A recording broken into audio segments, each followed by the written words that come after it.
as fast as angry and wide. Turn the big wheel, let the signals ride.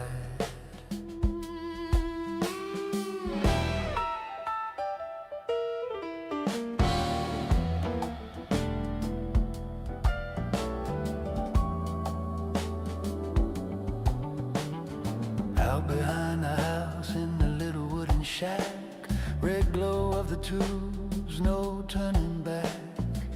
Cold winter wind howling through the trees, but inside it's warm with the world on its knees.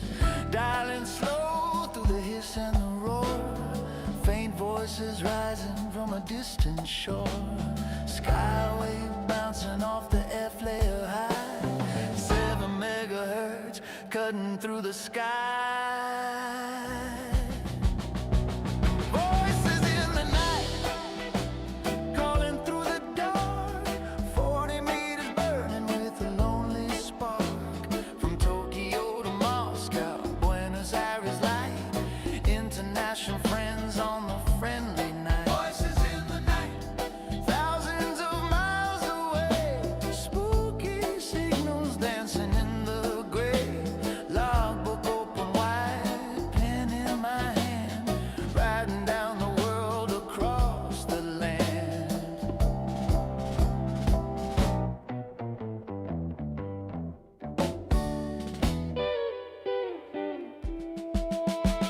A whisper from Europe, a growl from down under, South African station rolling like thunder. Italian OM with the song in his voice, Brazilian PY breaking through the noise. The band is alive when the sun goes down, delay fades and the magic comes round. Ionosphere glowing, bending the wave, bringing me voices I'm dying to say. Voices in the night, calling through the dark, 40 meters burning with a lonely spark. From Tokyo to Moscow, Buenos Aires light, international friends on the friendly night. Voices in the night, thousands of miles away, spooky signals dancing in the bray. Logbook filling up, page after page, ham radio brothers on the global stage. Hear them fading in, and then fading out. Ghosts on the band, no one about. A signal from nowhere, a call in the blue. 40 meters, magic coming straight to you.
All right, everybody, welcome in.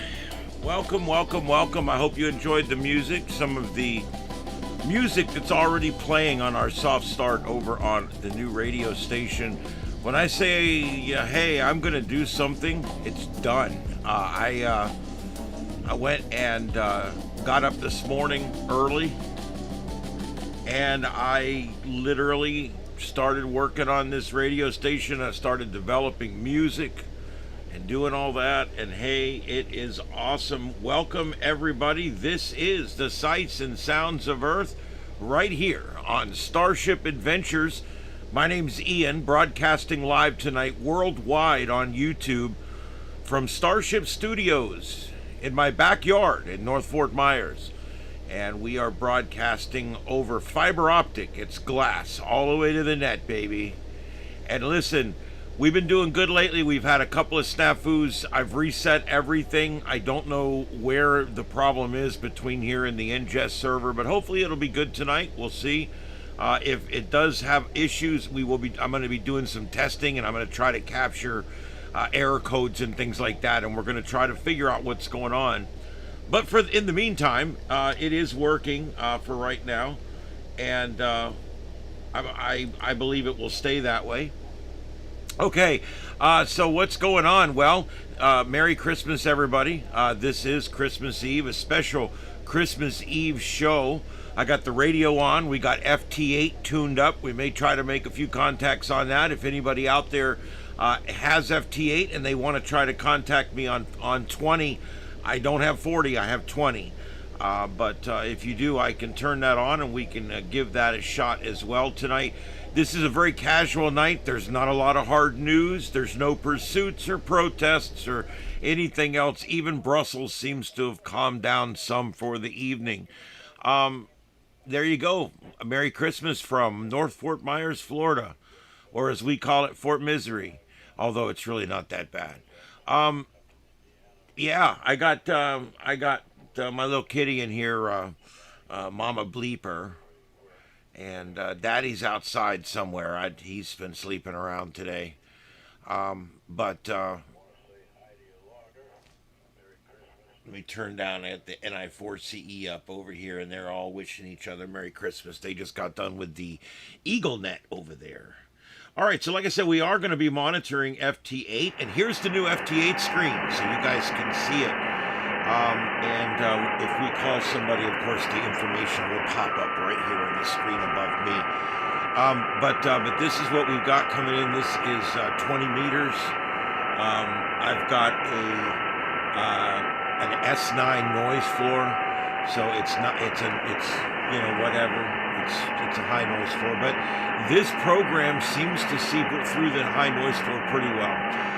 Lots of numbers tonight, people coming in. I was wondering how many people would show up for a Christmas Eve or a Christmas Day show, since in years past the format was a little different and we weren't doing anything on those days. So I didn't know how this would work out, but it seems to be pretty cool. All right, so what else do we got going on? Well, I've got views from all over the world, flipping and flopping around here. And you can see that right there. I've also got, let me get this back over here. I wanted to show you guys, the new radio station is up, and I'm pretty proud of it. I woke up this morning, as I do a lot of mornings, and I used Grok. It had 100 generated names, and I didn't use any of them. I ended up coming up with my own, kinda. The suggestion was radio pileup, and I just turned it around and called it pileup radio. As you guys know, and a lot of you may not know, in amateur radio, if there's more than 3 or 4 stations calling in to try to get your attention, and you're basically the station running the channel, that's called a pileup. And they're quite common. I was getting pileups the last 3 parks I worked last weekend. I was getting pileups at each park. You just get 6 or 8 stations all calling in at one time. I've done summer field day, winter field day. where I'll have 40, 50 people yelling out at once, and it's difficult. And there is a lot of technique to that. And I would like to spend some time one night talking to you guys about contesting field day and POTA technique, because it's very important. Just like with FT8, I want to show you guys some of that one night too. But there's some real tricks that work. Like when you're calling out, you want to either be the first station or the last station to be on. So in other words, when he says QRZ, you want to jump right on it. KO4 EFS. Or a lot of times what I do is I lag a little bit behind. And I'll go Kilo Oscar 4 Echo Foxtrot Sierra, because it's the last two letters that matter. And then he'll come back and say, station ending in Foxtrot Sierra, and I'll give you a little trick. If you're a mobile, say you're mobile. They will always go to a park-to-park first, a mobile second, and then any other special station third. So if you say, a lot of times what I'll do, if it's a pile-up, rather than walking all over everybody else, I wait till almost everybody's done piling up, and I key up and go, Echo Foxtrot Sierra Mobile. And they'll come back and say mobile station only, and then I got it. I get a lot of contacts mobile because I use that. I use the mobile because most guys are at home with their tower, and they can't claim to be mobile. Okay, so anyway, that was a real cool thing. The music you heard tonight was off the new radio station, and I came up with a logo. Look at this. There's the logo for the new Pile Up Radio music for ham radio. And this is not going to be played on any amateur radio frequencies. Okay, I've been asked that like 5 times already. No, it is not going to play on any amateur radio frequencies. Hey, Carlotta. But it is going to play on the internet, on some of the audio play channels like Broadcastify, maybe not Broadcastify, Spotify, and possibly TuneIn, stuff like that. I've already started the submissions for some of that stuff. But for right now, you can listen to this right now over on Starship After Dark. It's also got the ham clock, so you can put it up on one of your screens in your ham shack and listen to great amateur radio-based music. I've got about 45 songs on there right now. My goal is to get it up to about 250 songs. They're all amateur related. There's a couple of grumpy ones on there about the ARRL, of course, but for the most part, they're all very positive songs. There's some instrumental stuff on there. It's mostly all like 80s, 90s ballad type rock, maybe a little bit of psychedelic in there, a little 70s, but it's really good stuff. I don't go too heavy, no bad words at all. I was very careful when it made the lyrics that there was no, I don't even think it says crap, okay? Because I don't want anybody to be able to shut me down. And I want everybody to listen to it. I don't want to turn people off. And sometimes when you cuss too much, you turn people off. So I'm trying on the show as well, of course, to continually, kind of watch my mouth a little bit. The S word, I can't help. Everything is shithead, shit this. I can't help it. That's my word. But the F word, I'm trying not to use. And of course, there's a few others I never use. But I like to keep it clean because I want everybody to be able to enjoy it. So what I'm doing is this channel, this Pile Up Radio, as you see there, notice the branding. It's the same, but it's different. Instead of rocket ships, it's an antenna, but it's got the cityscape on it instead of space.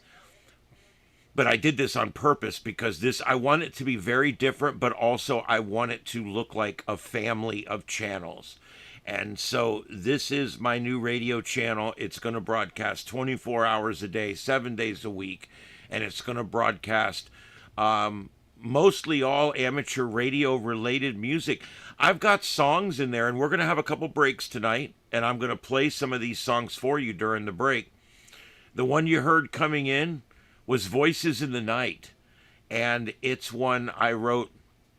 I actually work with Grok to write the song, and then I go in and I tell Grok what kind of music I want it to be made to, and Grok gives me the AI prompt that I go put in Suno.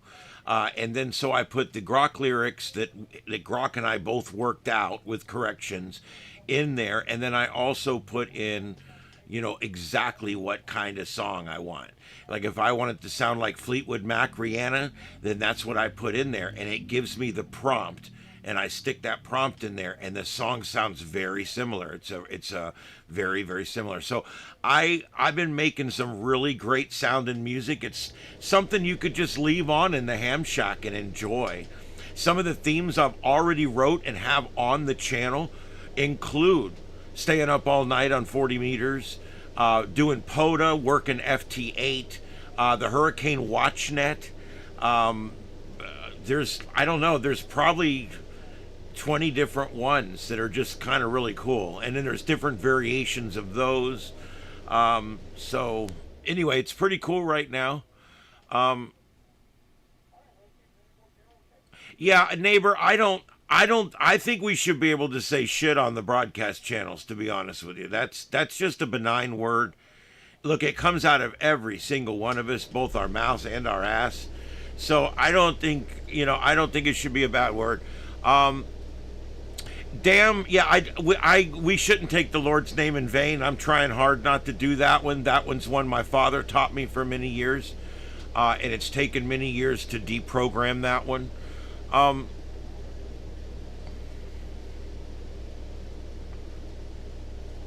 hello everybody. Hello Crowbar Junior. Hello Carlotta, neighbor. Welcome in everybody tonight. Damn it, Danny, welcome in. It's been a little while. Thank you for coming by. Appreciate that. I hope everything's good in Girl World. What did I hear? I heard some news about that cow. What did I hear? I forget. I think she's back in Canada. I can tell she's back in Canada because it shifts the gravitational plane of the planet, and the days are about 3 seconds longer. For those of you who don't know what I'm talking about, there's this like 700-pound woman she's fat and she loves it. And if you're gonna mukbang on YouTube and you're gonna sit there and stuff it in your jowls like a squirrel, okay, I'm allowed to make fun of you. So kiss my ass. You shouldn't make fun of fat women. You know what? No. When Eaton's the show, I can make fun of it. I can make fun of it all day long. Give me your opinion on that. That's a good one. I'm going to be trying to do more polls. This is a good one. Here's a good poll.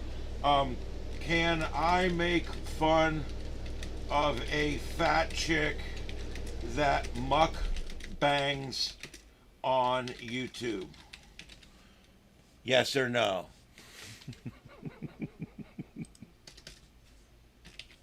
I want to know what you guys think. This is a great Christmas Eve question right here. Can I make fun of a fat chick that mukbangs on YouTube? I should be able to. I would never fat shame somebody. I got fat family. I'm overweight. Whatever. Okay, I don't care. I'm attracted to slightly overweight women anyway. So I don't understand the whole fat shaming thing for people that are just a little overweight, because we're all just a little overweight. But that being said, if you're going to mukbang on TV and get up to 600 pounds, 700 pounds, and then fly to Kuwait, you know what, dude? I can make fun of you. I should be able to make fun. You see, 92% of my audience, 92% says I should. I'm to the other 8%, I'm sorry. And by the way, if it was an 800-pound fat dude, I would make fun of him too. It has nothing to do with that part of it. It has to do with the fact that she's destroying her body for money. Isn't that terrible? Well, no, not really, because everybody in the NFL does the same thing. That's why it's hard for me to say what she's doing is wrong. She's ruining her body for money. Of course, I heard she got demonetized. Wah, wah. But anyway, she's killing herself for money. But then again, everybody does that. Everybody from prostitutes to quarterbacks. They all do it. You spill off your body for money. If I could sell some of this, I would for money. Nobody wants to buy it. Yeah, that's generally true, Eyes. I agree. I agree. I'm anti-bully and I hate the whole shaming thing, but I'm not a snowflake. I believe people need to be tougher than their environment. So I'm pretty moderate on those things. It's like I f the bully. I'll push the bully right off the cliff. But that being said, I also believe that we need to thicken up a little bit and we need to not be snowflakes out here. And if someone says something that offends you, whatever. Look, if you're gay and someone calls somebody the F word or something, whatever, dude. It's not shaming you. Nobody care. You know what? 90% of the people don't care what you do in your bedroom. That's the fun part. I just wish everybody would get along. I wish that people would chill out, and the whole shaming thing it comes from being a bully. And I don't like bullies. I dealt with bullies. I was the kid that you didn't see. I was the kid that didn't go to the reunion because nobody would have probably remembered me anyway. I was so low profile in school. I never got my underwear pulled up my ass for one reason. They never saw me. They never found me. I would hide. I hid my shit like behind places, and I would put my books up on top of stuff before I left so that I had like secret ways in and out of the school. I just did everything so that I was low profile. It wasn't that they were chasing me.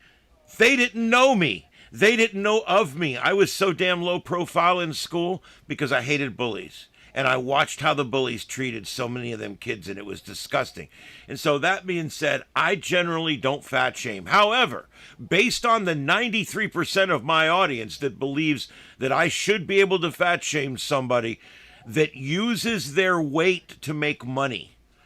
It's like, okay, if someone beefs up 300 pounds to be a sumo wrestler, okay, I can say, hey, look at that fat guy over there wrestling.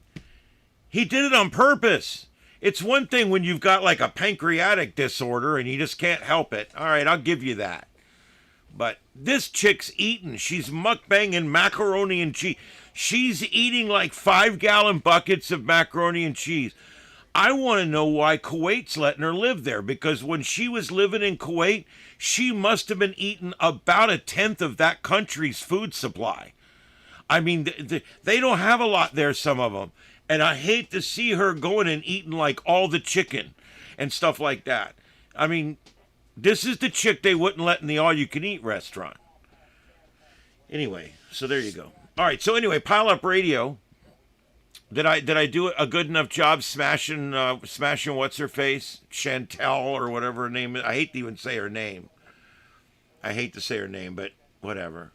Pile Up Radio. That's the name. That's what I'm calling it. And I hope you guys like it. And that's the new logo. And you can hear it right now over on the other channel on Starship After Dark. I'm also going to get the 7.2 back up. Yeah,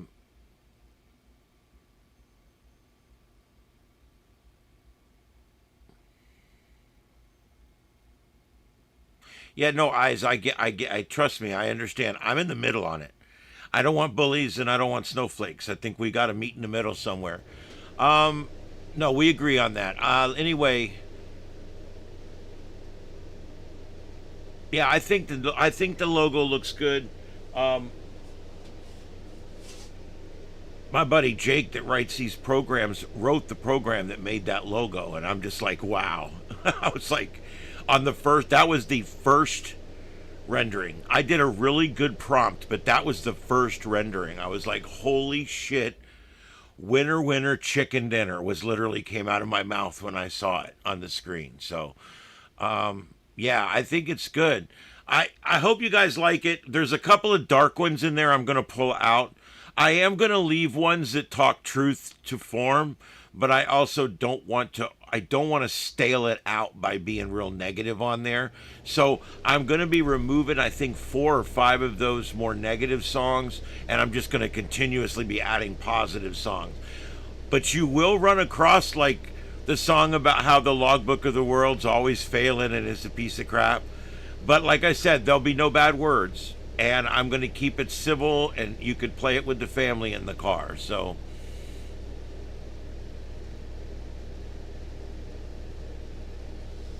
NORAD. Let me see what I got here. I'm sure it's on YouTube. I'm sure it's on the tube.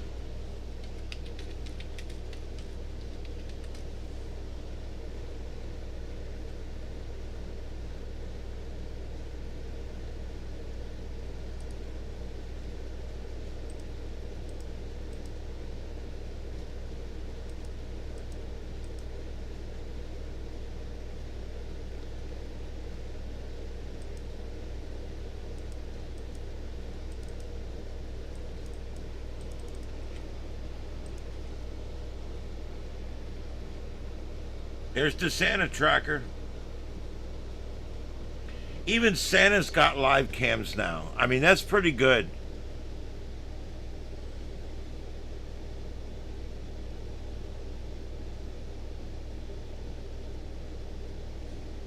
I think that's pretty cool. We'll leave that up for a little while. Oh, he's coming into somewhere.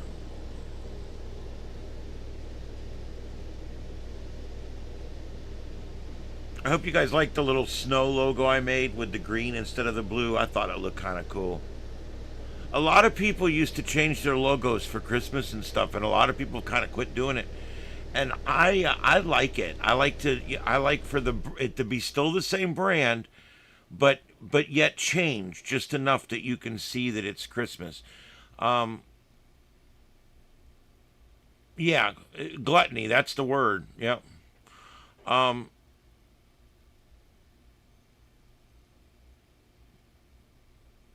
well, there you go. Let's see here.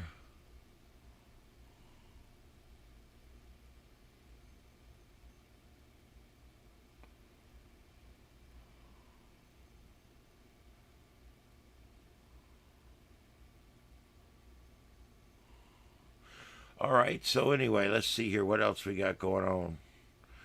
I am.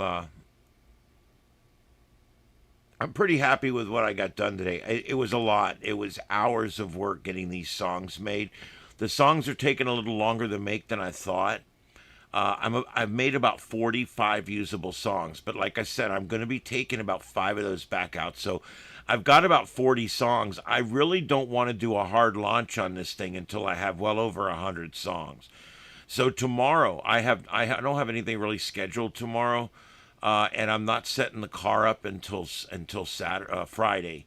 So I'm gonna go ahead tomorrow and just stay here and make music all day long. I'm gonna sit here and try to punch out another 60 songs tomorrow.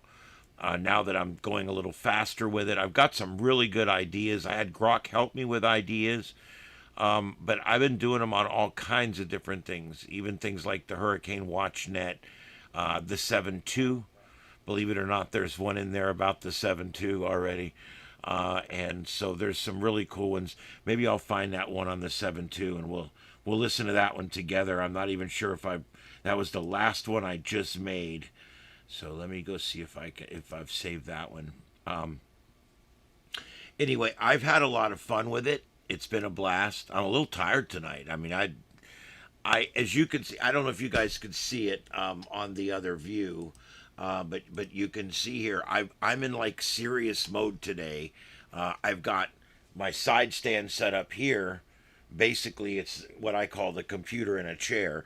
But I've got a deck set up over here, and I've got my laptop and the side screen set up over here because I'm working on setting this up and working on some issues with it for broadcasting and things like that. Over here, I got my main computer, and over here, I got my Linux machine, which is doing the broadcasting right now. So I've been working three computers and the radio today. Something else I did today was I put up an alert for POTA. And every time a POTA station would pop up on FT8, it would say, POTA, Parks on the Air, or whatever it was saying.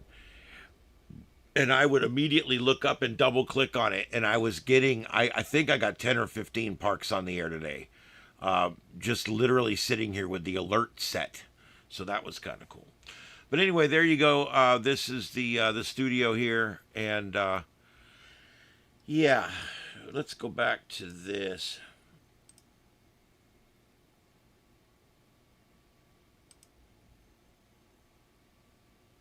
It's starting to quiet pretty good over on FT8. I'm down to about 10 watts. I need to put a 1-to-1 balun. I think is going to help. I've got RF returning into the shack on the jacket of the line or some bullshit. No matter what I do, it's wrong. I'm gonna try again to figure out what's the deal. Also, I've been looking at a couple of different designs that people sent me on lower noise antennas, and so I may look at something like that. All right. So anyway, that's what that is, and oh,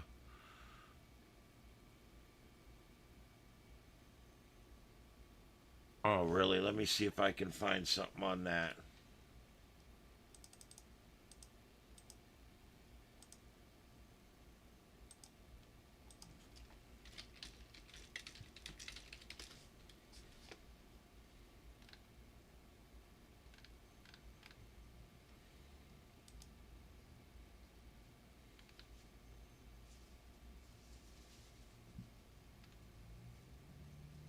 Yeah, here it is. Let's see what this is all about.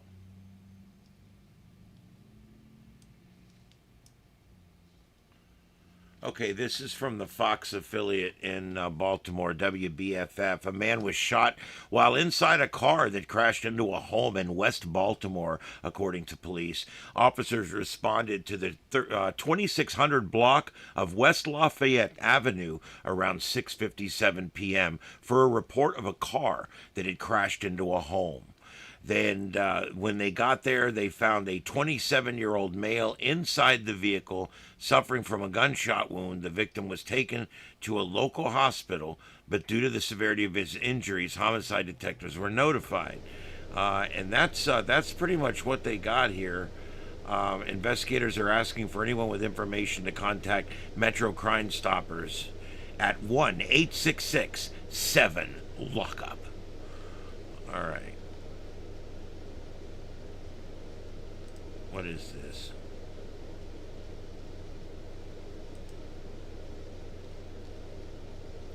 Nothing.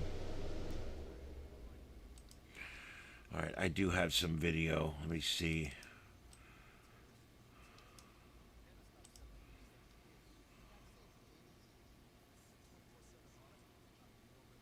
Yeah, of course.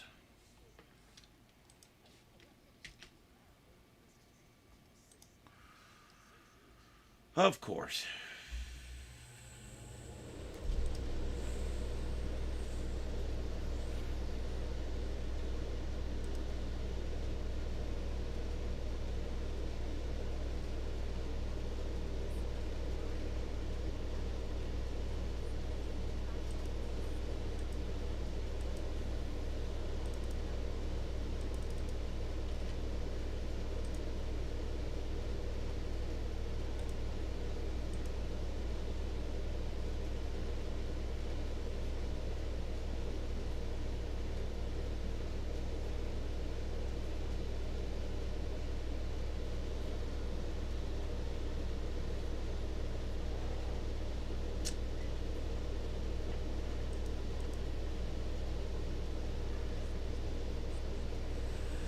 Okay, I'm not going to play the audio, but I think I got some video here we can play just to show you what happened out there.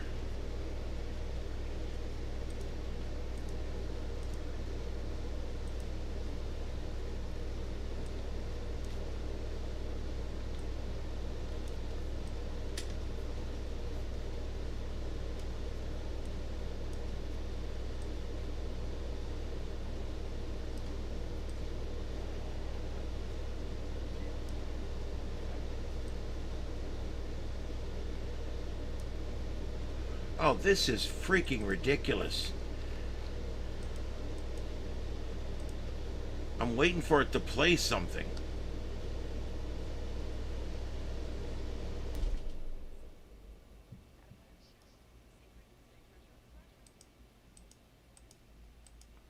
What the hell?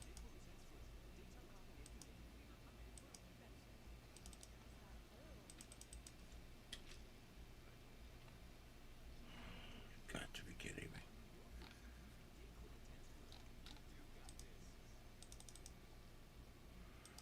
Boy, this thing's fighting me tonight. Damn it.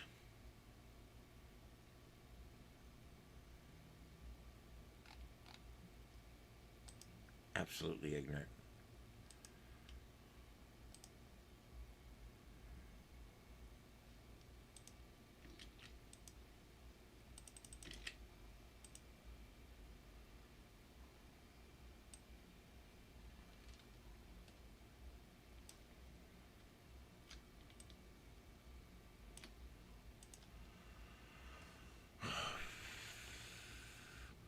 There's just some shots. These are just some raw video, I think, from the scene. I don't know what's going on with the bandwidth here. I'm suspecting I'm having some internal issues here. It used to do what we're doing right now just fine, and now we're starting to get the rollies. Hate that.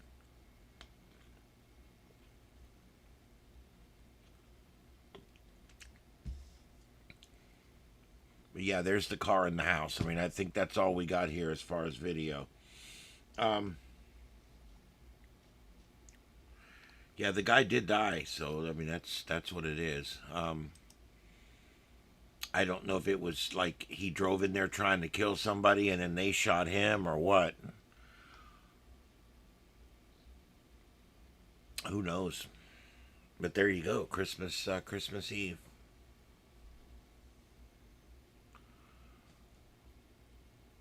I think it did say he was shot dead. I'm pretty sure, or at least they found him dead in the car.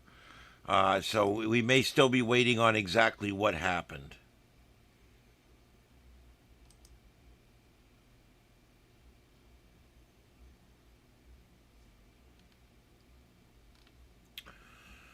Yep. So I'm also doing the 12 Days of Christmas on QRZ.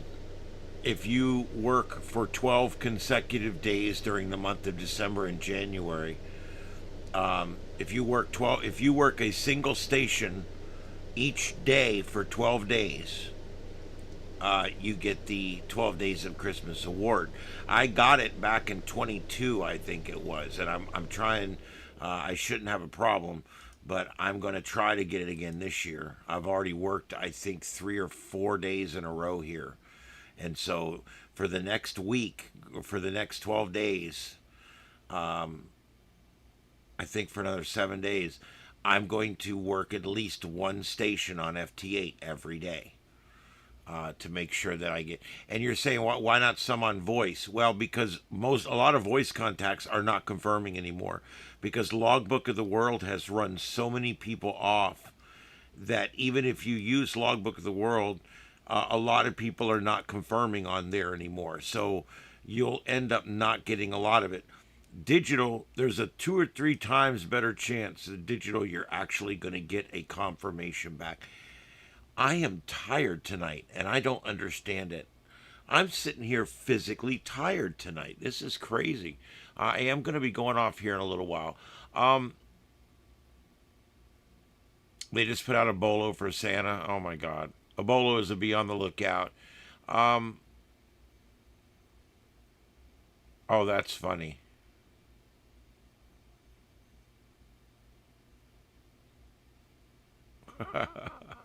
That's funny, Heath. That's good. I think I'm going to do one about how we lie to our wives about what the radios cost. I'm going to do a whole song about that. I'm thinking of some really clever songs. Like I said, I did one on the 7.2, which is really good. I think you guys will like that one. And I've done several of them. So I've got some good ones. I even did like the Hurricane Watch Net. I did one on FT8. I'm gonna do a couple on like different big networks around the country and stuff.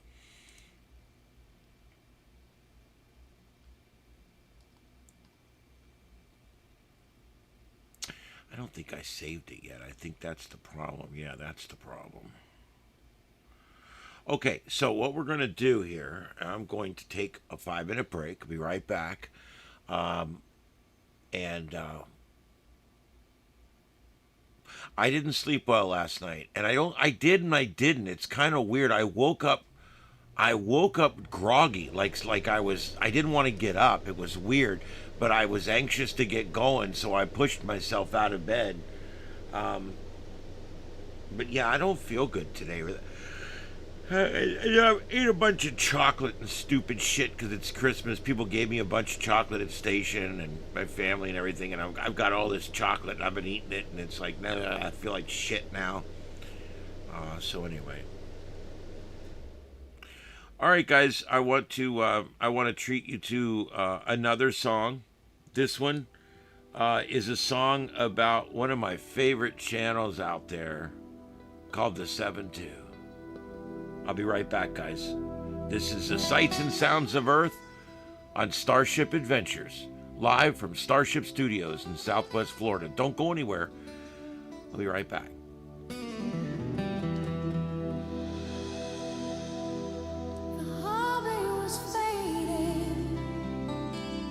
Shacks gathering dust, but a new wave is coming. In Potter we trust. Grab your portable rig, throw the wire in the trees. Head to the park with the birds.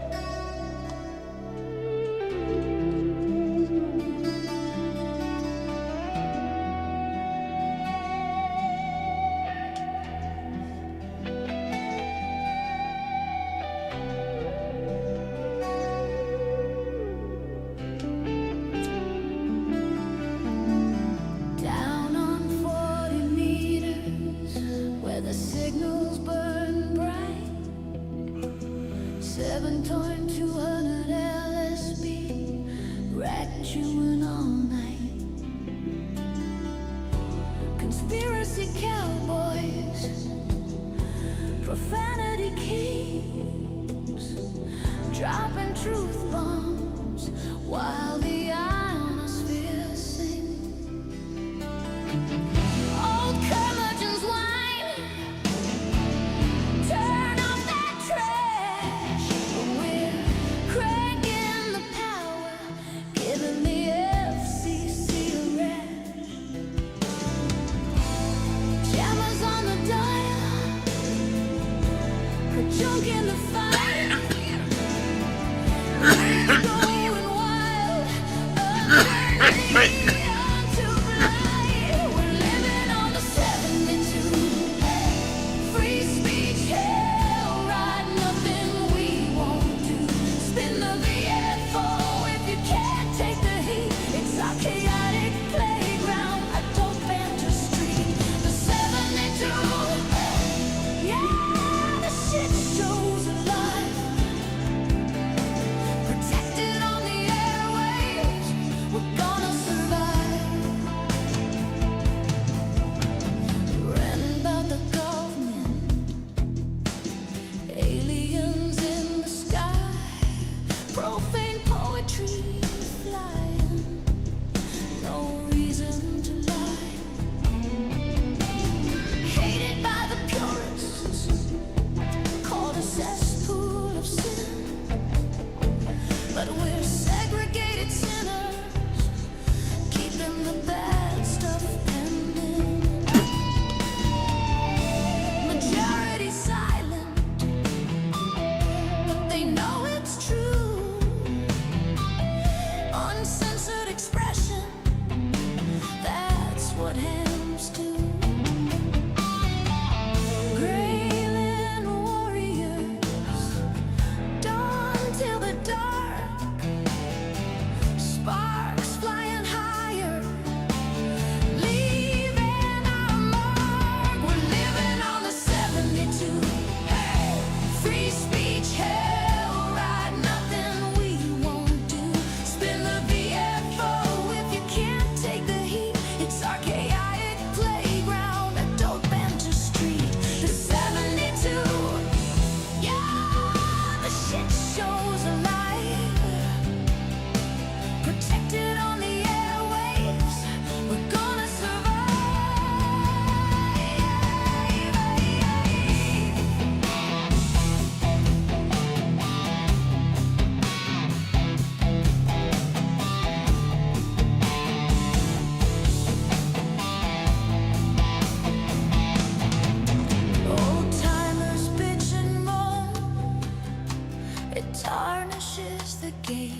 down they know we're all kind of the same.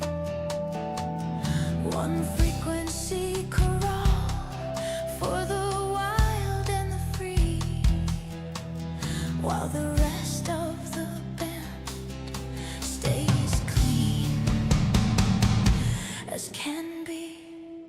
Living on the 72, dark and dirty truth coming straight at you. We're the lids you love to hate, but you let us stay. 'Cause free speech on the forum, American way. The 72. Ooh, the 72.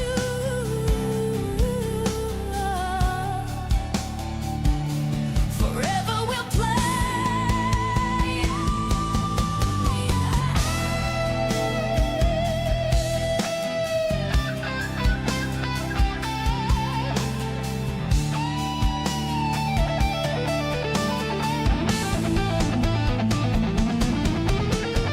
Turn it up to 11.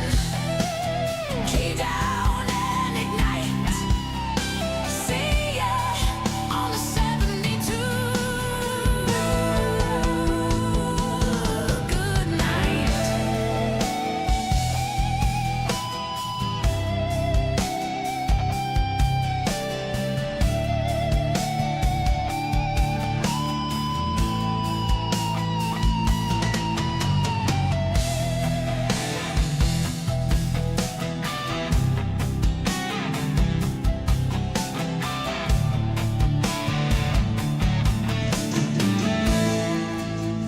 All right. And that was the 72 by the band AI. And there you go. Another song you will hear over on my new radio station that we just made today. I just made it today. And that is Pile Up Radio. And it is a radio station that is pretty much all amateur radio. The positive, the negative. It's mostly the positive, but it's all going to be in there. You know me, I don't pull punches. If it's good, it's good. It's really good. If it's shit, it's really shit. And I don't have rose-colored glasses. Something Carlotta and I have talked about for many years. We've been friends for many years. And one of the things we talked about over and over and over was that she used to always say my rose-colored glasses are in the shop, or I don't have rose-colored glasses. And I never really have had them either. And when you talk about like someone dying or something, I don't know if you've noticed, it's human nature. You could absolutely hate somebody, and the moment they die, you'll make statements like, "Well, they weren't so bad, you know. I mean, we didn't get along, but he good, you know, his good soul, and you know, he was." Stop it. And Carlotta kind of taught me that, hey, you don't have to have the rose-colored glasses. And I can remember one time someone walked up to her and said, "Do you remember so and so?" And she goes, "Yeah, I remember that asshole." And the person said, "Well, he's dead." And she says, "And he's still an asshole." I'll never forget that. Because it's like, you don't need to have rose-colored glasses, dude. If someone was a shit through their life, then they're a shit. Hopefully they'll do better in the next one, or wherever they end up going, or whatever ends up happening.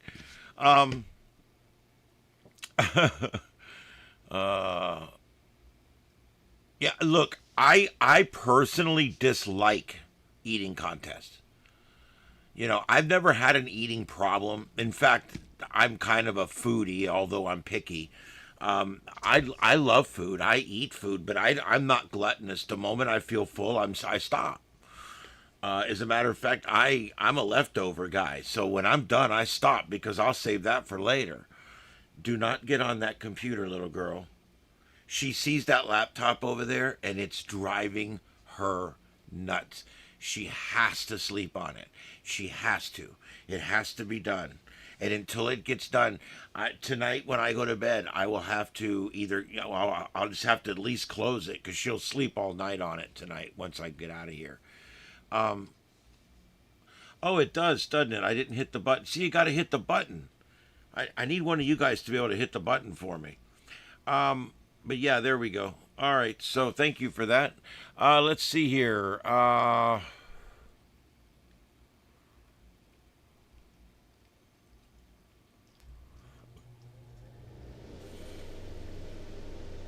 If somebody had a whole lot of time on their hands and a certain topic they wanted to do, I could show you how in 20 minutes. I will do a Zoom meeting. I could show you easily how to set up and make your own music to your own style with your own lyrics. And you just make 100 songs and you just set up a little computer in the corner of your room and you start streaming it. And guess what? You run a radio station. And that station can have liners on it, and you can have the AI do all the voicing for you. There's even AI now that's doing different voices and different things, and you could have it voiced by some like dead celebrity's voice or something. There's so many things you could do right now. And even my music right now is playing over on YouTube, and I have not been hit yet. Why? Because it's all AI music. It's all AI music, and I'm paying for the license. It's a very cheap thing. You just have to be a paid person when you download it, and it's licensed to you. I paid for this account on Suno. I am a paid customer on there now, and I am churning out songs. I can do 500 songs in a 30-day period. If that's not enough, I can pay $10 more and I can get another 1,500 songs. I can't believe I would ever need that many songs. So I'm getting it for just 1 month. I'm going to make my songs, and then I'm going to probably not pay for it anymore. It's one of those ones where I'm not going to need it all the time. I use Opus every now and then for a month or two and put out a bunch of shorts, and then I shut it off. Yeah, they might, but that's okay, because you know what, we talked about this on the show a couple weeks ago. Do you know what's winning right now? This show right here. You know why? Because I'm human. And the more and more that these new TV shows are more and more AI, they're more and more CG.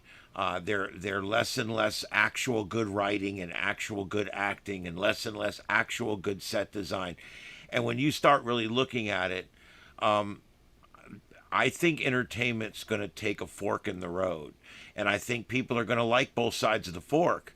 But the fork's going to end up being 50% smaller broadcasts where people can go into a chat room and be interactive. And it's very niche. Like my show here is very niche. We do news and science and ham radio and a little sci-fi. So, yeah, it's niche. Some people may not like my format. I'm sure a lot of people come in here and said, that asshole started talking about radios over and over and over. Like, I don't give a shit about radios. Well, I'm sorry. I try not to do that too often, but I do. I never watched 7 Days. I never heard of it, but I'm interested because my favorite storylines generally involve time travel of some kind.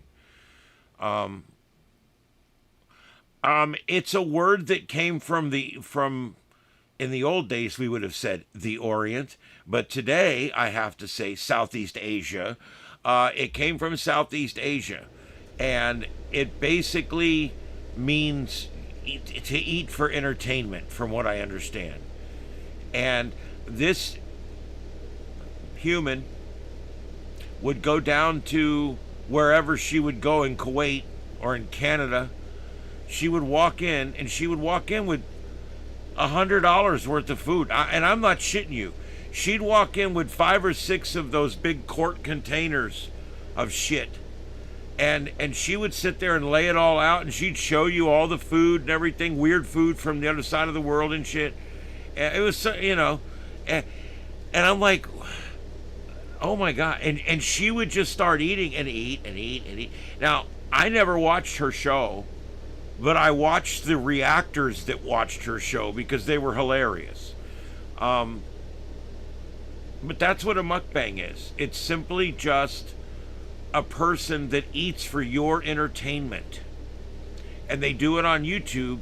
She had at one time an audience. Now, some people say she had her silver plaque. Other people say she bought her silver plaque. I'm not sure about all that. She got in trouble a couple times on YouTube. She was buying subs from Asia for a while, and she was doing some effed up stuff.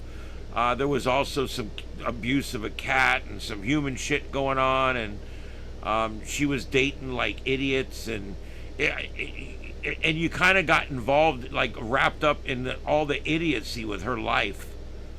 And yeah, last I heard, she's been demonetized. But if anybody can confirm that, yeah, I don't. I've never even been on OnlyFans. I'm not going to sit here and act ignorant, like I've never heard of it, or I've never thought it was interesting.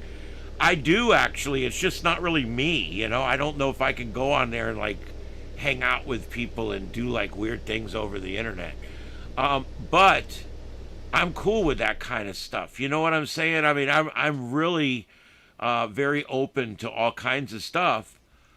I've done nudist stuff. I've done, I don't know. I've gone big parties and stuff, but I just don't. I don't know. That one kind of. I just don't think I like that. The whole OnlyFans thing, because someone's immediately going to record that and blackmail me with it. So that's what I always think. The first time I whip my cock out on a excuse my expression, on a video, it's going to end up getting recorded and put somewhere, and I'm going to get blackmailed for it. So there you go. And I hate to say stuff like that, but I'm on the radio down here. We got 125,000 listeners a day. And so I have to, think about that and on here and everything. So you think about stupid shit like that, where I just, I wouldn't want to be embarrassed. I wouldn't want to have to deal with that. And so you think about stupid things like that in the back of your head. And so it just keeps me off of stuff like that. I just don't even want to be enticed by it.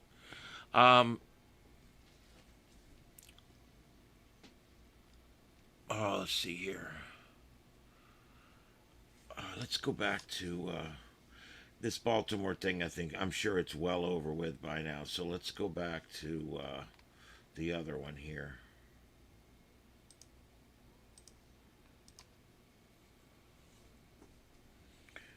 All right. There we go. We got the Santa tracker going. Yeah, Standard, I like to eat with people. I'm a social eater. But I also love to eat alone. If I'm going to eat by myself, I will get it to go, and I will sit in the parking lot in my car. I have a nice tray all set up in my car. I've got my tablet right there. A lot of times my computer's right there with the side screen. A lot of times I always have at least one or two phones up here. So I can get in there and watch videos. I've got the internet. I got everything right in my car. So why would there's no reason for me to sit in a restaurant and try to watch something on my tablet or something. That's ridiculous. I'm set up in my car. My seat comes up and forward, and I can sit there and eat and not get too much on me. And I eat a lot in my car. Now, if I'm with somebody, I'm perfectly fine walking in with them and sitting and eating in a restaurant. I'm fine with that.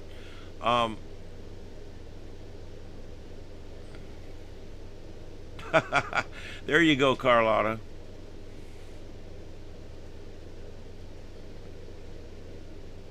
Yeah, I don't.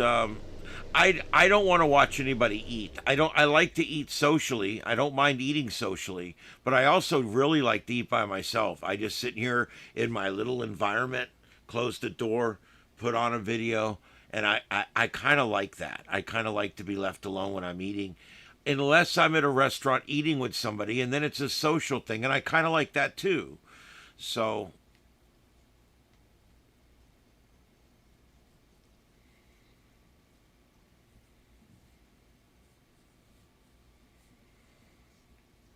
So I think we decided last night that did we pick a favorite movie last night? I don't remember. Yeah. There you go, neighbor.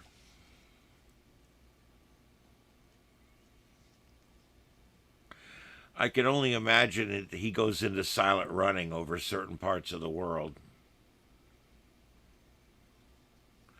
Wonder if he drops anything off in North Korea. Anybody know?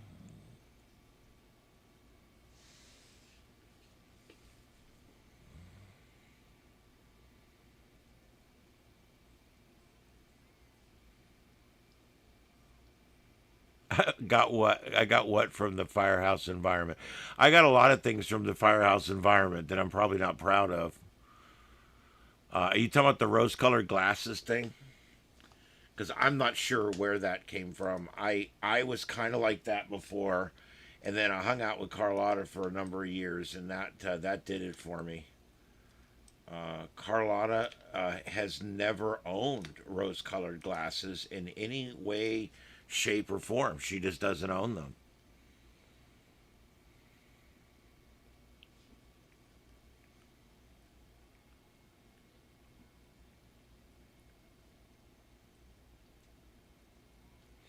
All right, so let's just we're gonna check the news, check space weather. We're gonna do the normal stuff here. I'm gonna let you when we get this station. You guys can let people know if you want. I don't care. It's out. It's public. It's a soft start, meaning that I'm not going to advertise it or do anything big with it right now. I'm going to let it start, let it run for a little while, make sure it's going to work. I got to get it on. I'm going to get it on the services and everything first, and then we'll do a big opening where we make an announcement and everything else, and we make a big deal about it. But for right now, it looks like I'm just going to do a soft open on Starship After Dark because I want to start getting some input on the music. Um,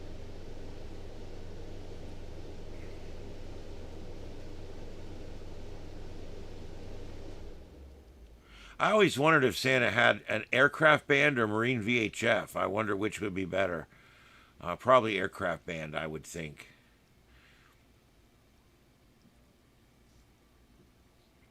Does he put out, what is it, ADIF? Does he put out the 1090? And does he put out any of that stuff? I mean, he should have a transponder. I mean, because, there could be a collision. There'd be deer meat everywhere.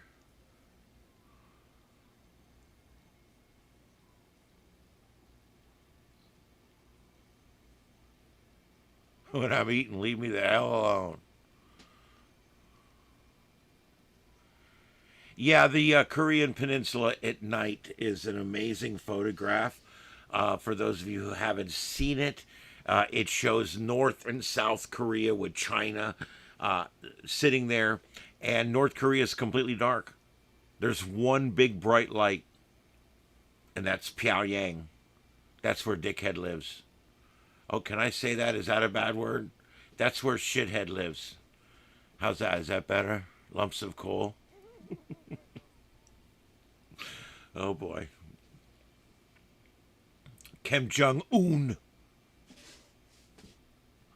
That little roly poly bastard.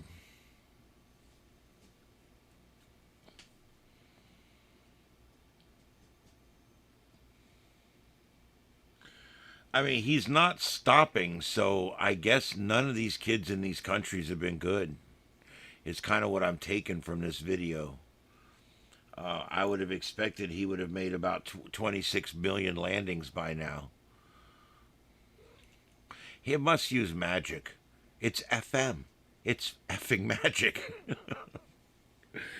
I stood in the bay at the fire station in the mid-90s, standing there listening to the chief engineer, who was a lieutenant like I was, talking to the chief.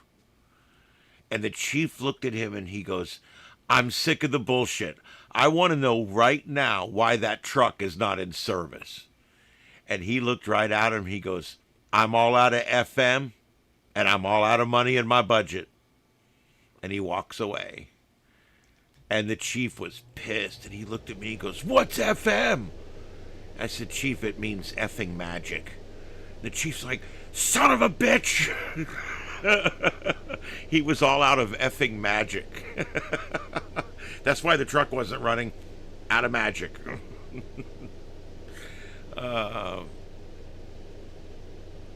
No, Three Eye Atlas never came that close. I think it was looking at other planets.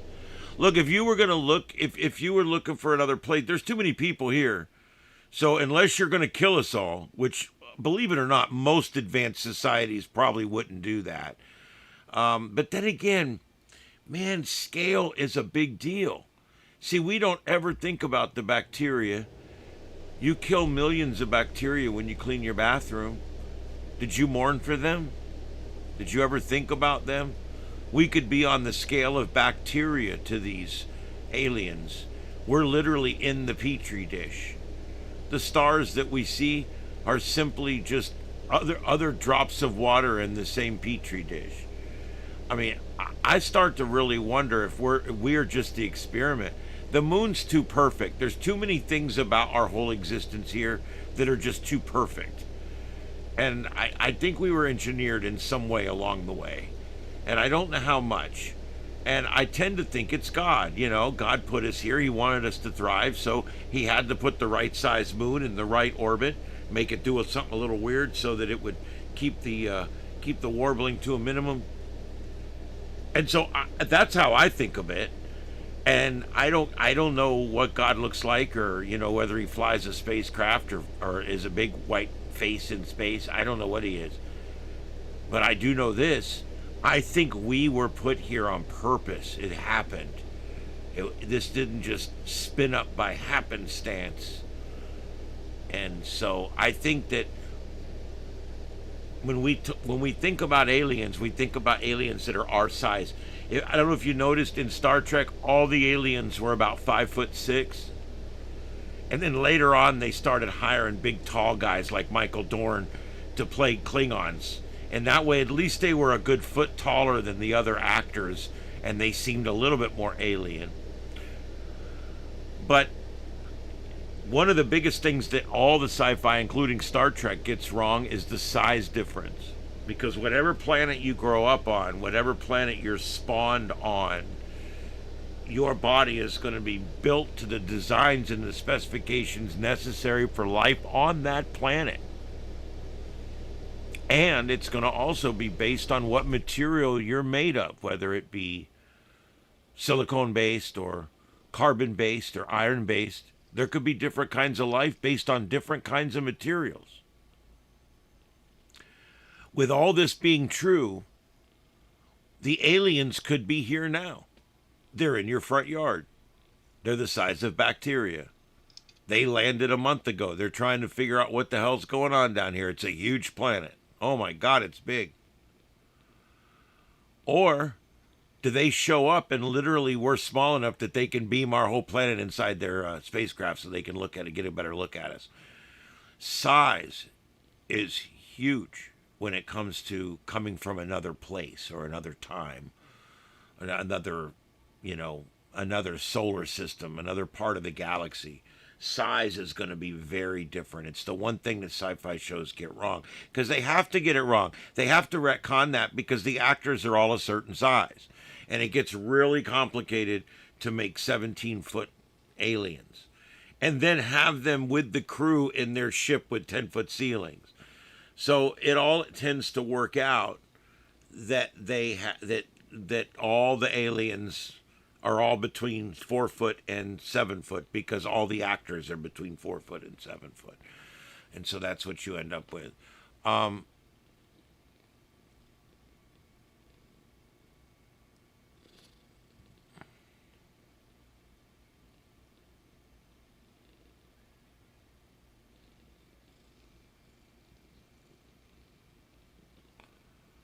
What's going on?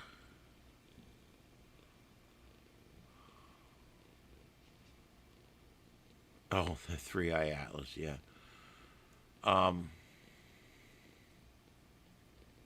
You mean like what if we're like in a computer? You mean like The Matrix, the movie The Matrix? There's a few movies out there that I watched twice right away. There is. Star Trek II The Wrath of Khan. I watched that like 4 times over. I stayed at my buddy's house, and when it came on TV about 6 months after it was in the theater, because I watched it in the theater, I recorded it and I stayed up all night and watched it over and over and over and over and over. There's very few movies that I will watch over and over and over, and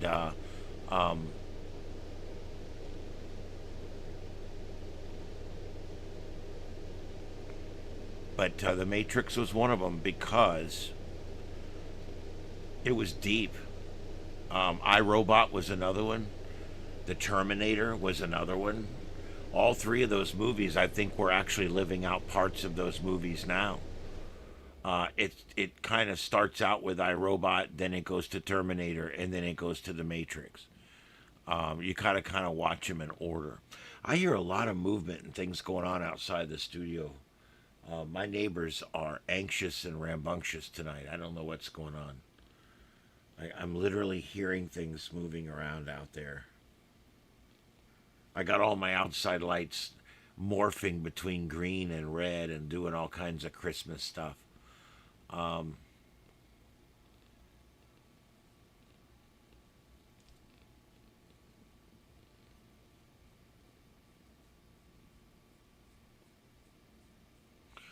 it's neat that that 3i Atlas came into our solar system, and we spent so many hours and days and years talking about it or whatever, and now it's gone. It'll be out of our visual range here in the next week or two. And it's heading back out into interstellar space, and it may be a millennia before it gets close enough and to pass inside the orbital path of a solar system like it did with us. I mean, think about how close that thing had to come to our star in order to be within the orbits of of our planets.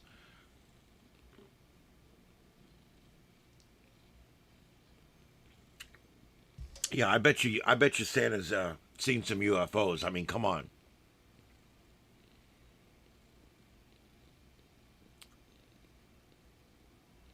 5 moons would have been a real pain in the ass. The fact that we have that one moon is why we're here. I mean, the tidal action is what created the primordial ooze that made us all. I mean, it's I don't know how to explain it. It's like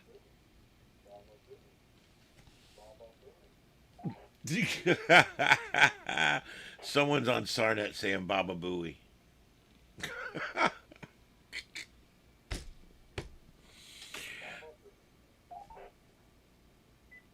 Baba Booey. Baba Booey. It's an old Howard Stern thing. Um, yeah, they're having a party over there. I don't know what's going on.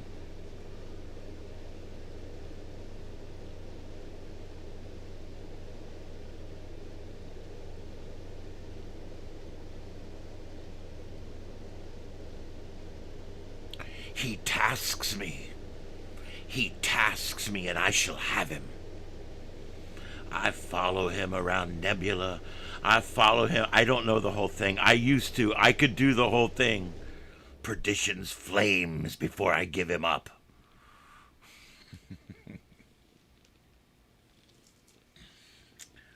That is still to this day my favorite movie that's ever been made. I don't think there's ever been a better piece of cinema made. I know that's crazy. It's an old movie from the frickin' 80s. But to this day, Star Trek II: The Wrath of Khan, I think, is the best movie ever put on cellulose. I really do. I'm sorry, I do, and I'm actually hoping they'll remaster it, because if they remastered that with today's technology, that would be a fun movie to watch again. Um, but yeah,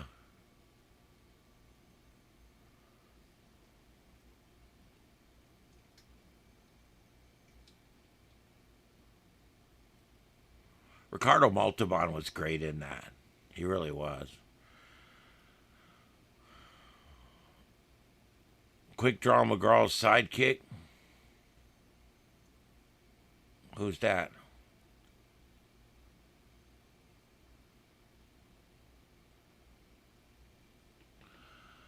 Uh, yeah, you go back and you watch all the stuff about these old movies and the old episodes you used to watch. It's kind of great. There's let me get you guys a link. I like to give you guys something to watch after I sign off. And go over to Starship After Dark and throw a like on there and listen to that music for a little while over there. You might find it to be quite enjoyable. It's music that's literally on par with the stuff we listen to, except you've never heard it before. Um, yeah. So let me get this.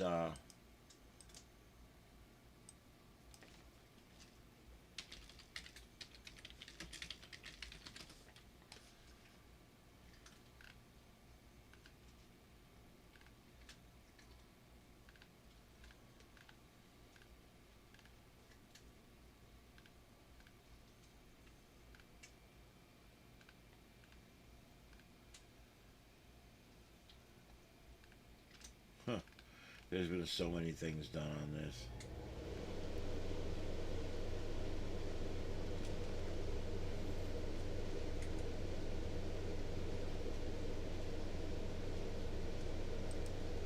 I think this is it here. Um, as you guys know, the Doomsday Machine, guest starring William Wyndham, was my favorite, and still to this day is my favorite hour of television. Um, Most people don't have a favorite hour of television that was made 2 years before they were born, but I do. I just, there's something about that hour of television that is just so good. And I found a video that was made by someone who really loves the Doomsday Machine, and he did a documentary on it, and he talks about the music and the musical cues. He interviews Eddie Paskey. You guys remember him? He played one of the secondary crewmen. He was in that episode in the background, and he talks about how the director had them all set up a little off station so they would be in the background of every shot. There would be crew members working and stuff, and I found it to be a great 30-minute documentary. It's worth the 30 minutes. If you're into Doomsday Machine, it's 23 minutes. If you're into Doomsday Machine at all, trust me, this is a good 23-minute video that you'll enjoy. And he talks a lot about William Wyndham. He talks about the way it was written, like Moby Dick, and all about the whole episode and everything. And I thought it was very good. So I'm gonna put it in here. If you're into the original Star Trek at all, take a look at this video. It's really good. Let me know tomorrow night what you guys thought about it. And listen to the part about like the music and the special effects and stuff. It's really cool because in that episode, more than any of the others, the music was so important. If you guys remember, that's where the Jaws music came from. They wrote it for that windsock covered in concrete that chased the Enterprise around during that episode. They actually made that dun dun dun dun dun dun dun dun. They made that for that, and then it was picked up in the 70s and used again. Almost, it's the exact same notes, it's the same key, it's the same measure. They added a little more to it, of course, but it is the exact same.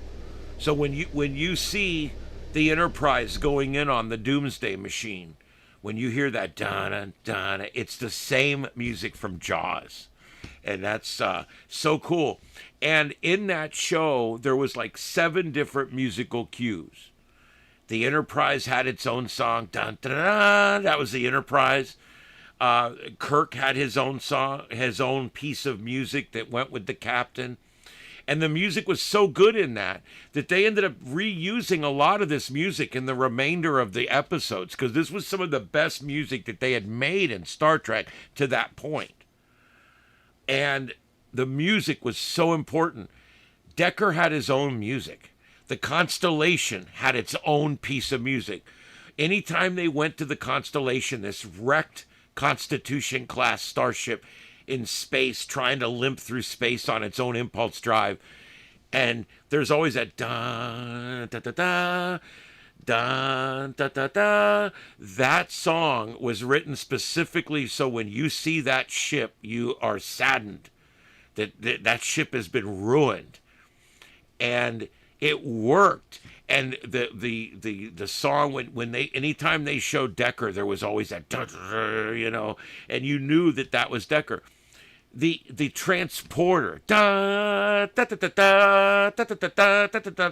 They wrote that for that one, and that was used through the rest of the show.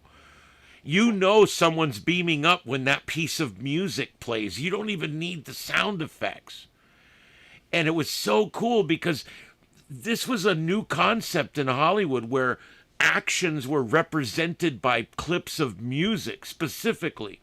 It was something that was being done in movies, but that kind of attention to a 52-minute television show was quite a bit of attention. But they did it back then. That was so important. The Gene and the people making this show, the Genes, I should say, that were making this show. It was so important that the show was special. And what ended up making that episode so special was, of course, William Wyndham as Commodore Matt Decker. But the other thing that made it so special was the music that was specially written for, every bit of it was specially written for that episode. And the music follows the story. You can play the soundtrack and you'll see it in your head. You'll see the ship coming in. You'll see this. They have the soundtrack. You can buy it. You can download it, however. And when you listen to that soundtrack, you literally can picture exactly what's going on because the soundtrack tells you what's going to happen. When you saw the shuttlecraft flying, you knew Matt Decker was on that. Of course, you saw him run into the shuttle bay. I mean, but you knew Matt Decker was on that because they played his song before his face appeared. They played his song. And I don't know. That episode is the best piece of television that there ever was. And so if you're not into it, go back and watch this and then go back and watch the episode again. Watch the remastered one because with the new graphics, the Okuda's graphics, it's much better. It's still not perfect, but it's much better. You actually see the Enterprise in scale. It's a little thing like about this big compared to this big maul of this planet killer. And as that Enterprise comes in and takes that flight across the top of it, and it's shooting full phasers down on the neutronium hull of this thing, and they're just bouncing off. And it's like whoosh, whoosh, whoosh. And it's really cool because now you're flying with the ship. It's so much better than the original. The original was terrible because it was a concrete windsock and they drew like blue lines in and shit. Now it actually looks like they're shooting at this thing and how insignificant their phasers truly were to the outside of this thing. I mean, they ended up using an antimatter explosion to kill it, which is one of the strongest things that has ever been created. I mean, it's basically 1,000 times more powerful than our nuclear bombs that we have today, and that's so. What a neat episode. And then I found this thing about a year ago that this guy did. I can't even pronounce his name. Shem. He's great in this, and he did this really good piece about the Doomsday Machine. And then if you're really into the Doomsday Machine, like I am, go back on my channel and put in Doomsday Machine, and you will see the show I did live from the auxiliary control room on the Enterprise, where I'm literally in uniform sitting in the auxiliary control room, and I'm showing you what happened during the Doomsday Machine and telling you all about it from the room where it happened, where they found Matt Decker, the room where Captain Kirk went up against the Doomsday Machine from the auxiliary control room of the wrecked ship. It was such an awesome episode. Anyway, and to be able to sit in that room, I know it's not the same room. I don't care. It was a mock-up of the exact same room, and it looks good. It's in Sandusky, Ohio right now, but you can see it. You can go there and see it. Check their website. The whole thing should be really open soon. They just moved to Sandusky, the whole set.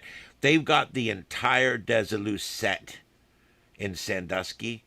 They've also got another one in New York. There's two of them. And there's also another bridge mock-up, too. There's at least one or two more bridge mock-ups. There's at least 10 captain chairs that have been made that are all camera capable, camera ready. Believe it or not, there's a lot more of this kind of remaking stuff than you think. But the Crowley sets are up in New York, and the Vic Mignogna sets are in Sandusky, Ohio, at a shopping mall, which I think's a good idea. At first, I'm like, a shopping mall? Yeah, a shopping mall. It needs to be more like an exhibit that people will walk by and say, hey, I'll give them a $10 donation to go walk through the original sets of the Constitution class USS Enterprise from the original series. Are you kidding me? Look, I've done it for 3 days. I've spent 3 days in those sets shooting. You guys can see it. Go look it up. I've got a Star Trek playlist, basically, on my channel. It's like 12 or 15 videos. And you can watch. I talk about Star Trek Continues. I do one from the bridge. I do one from the captain's quarters. I do one from the transporter room, talking about all the different parts of the ship and how the Desilu set was original. Oh, and from engineering, they have a great engineering deck, and it's built just like the Desilu set. That big round hallway. Every time you would see, remember in some of the episodes, they'd be chasing somebody down the hallway. The actors would run down the hallway and run around the corner.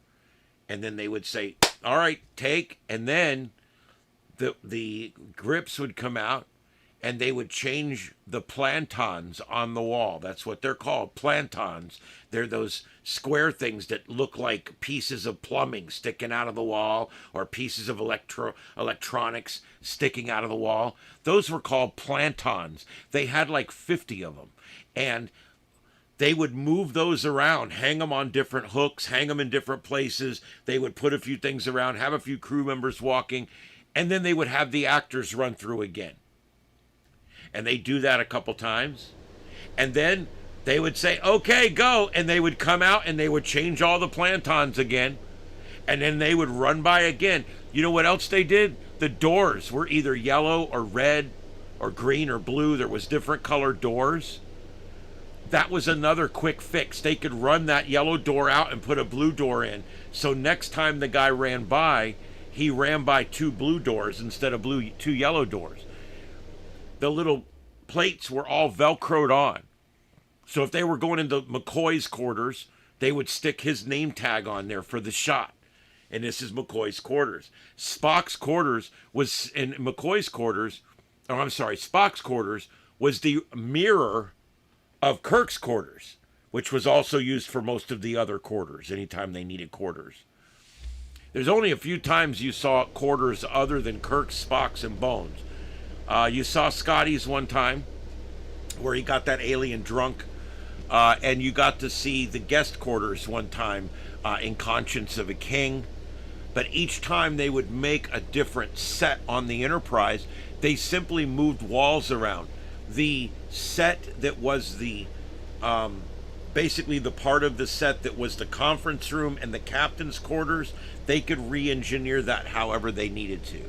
Spock's quarters was simply shot backwards. If you look at Spock's quarters, the camera's basically in the back corner of Captain Kirk's quarters, and they just moved the bed and the table to the opposite locations, and now it's Spock's quarters, which is on the inside of the hallway instead of the outside, if that makes sense. This is the kind of freaking thought they put in the shit back then. They really wanted this to be as real as they could make it. This is more thought than they put in the Star Trek and shows today, I think. I mean, they really put thought into how it was designed, where the crew quarters were. and how it would work. I don't know. It's very cool. Um, hey Simplex, what's up, man? All right. I guess I'll get off the Star Trek soapbox, but you guys check that link out later. It's 23 minutes, and if you're into Star Trek the original at all, you will enjoy those 23 minutes. And remember Ed Paskey. I think he's still with us. I don't think he's passed yet. But Ed Paskey, let me see. Did he?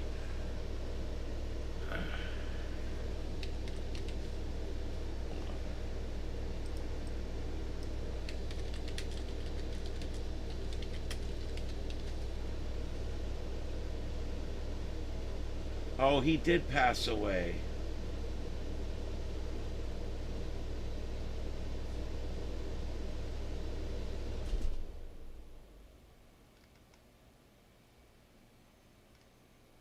I think.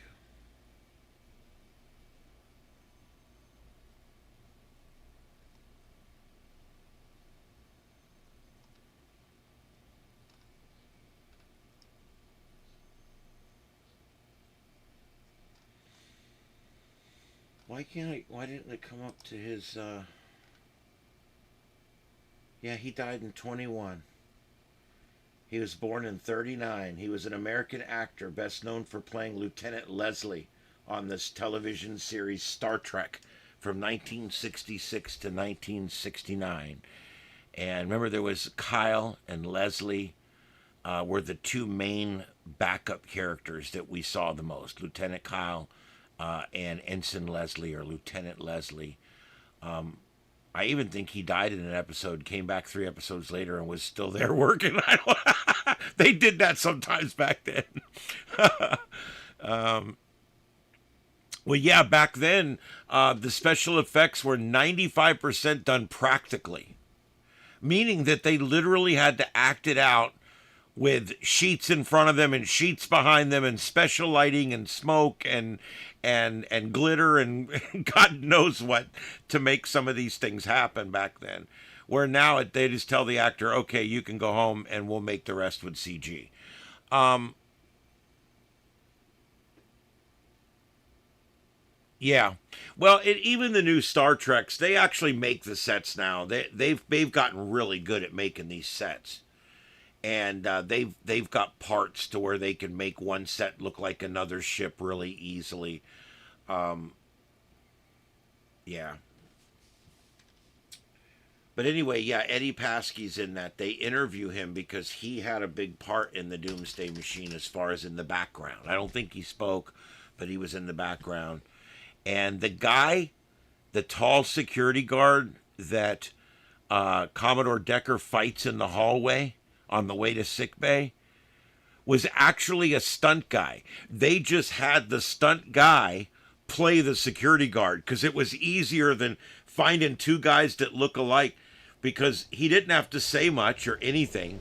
So they just used the stunt guy as the actor. That was pretty cool. Um, oh, really? Yeah, Cat's Paw was one of the only times that Star Trek ever put out like a Halloween episode. There is a Voyager episode that a lot of people call a Halloween episode.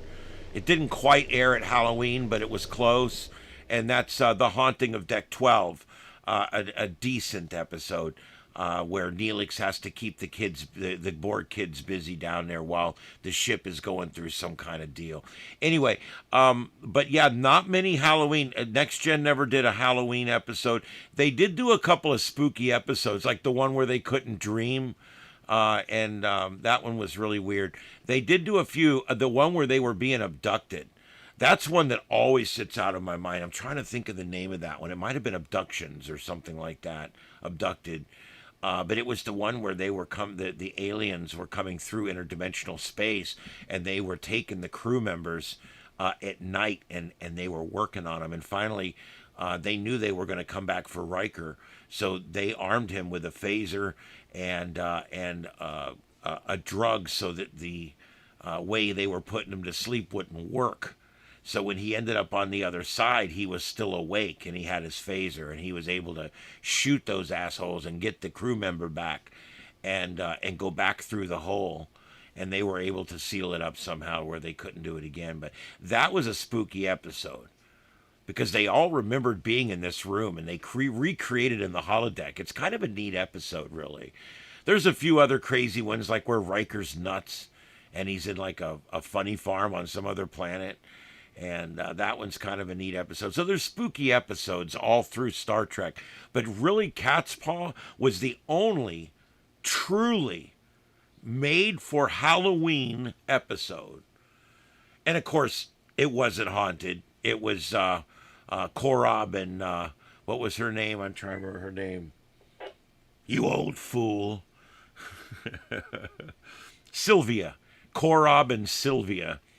And Cat's Paw with the black cat, remember? I always think about that black cat because they had black cats in like 3 or 4 different episodes of Star Trek for different reasons. And I always think about the black cats that were in episodes of that because that was 60 years ago. Those cats have all been dead for 50 years. It's like crazy when you think about the short lifespan of other animals and stuff. Yeah. All our yesterdays.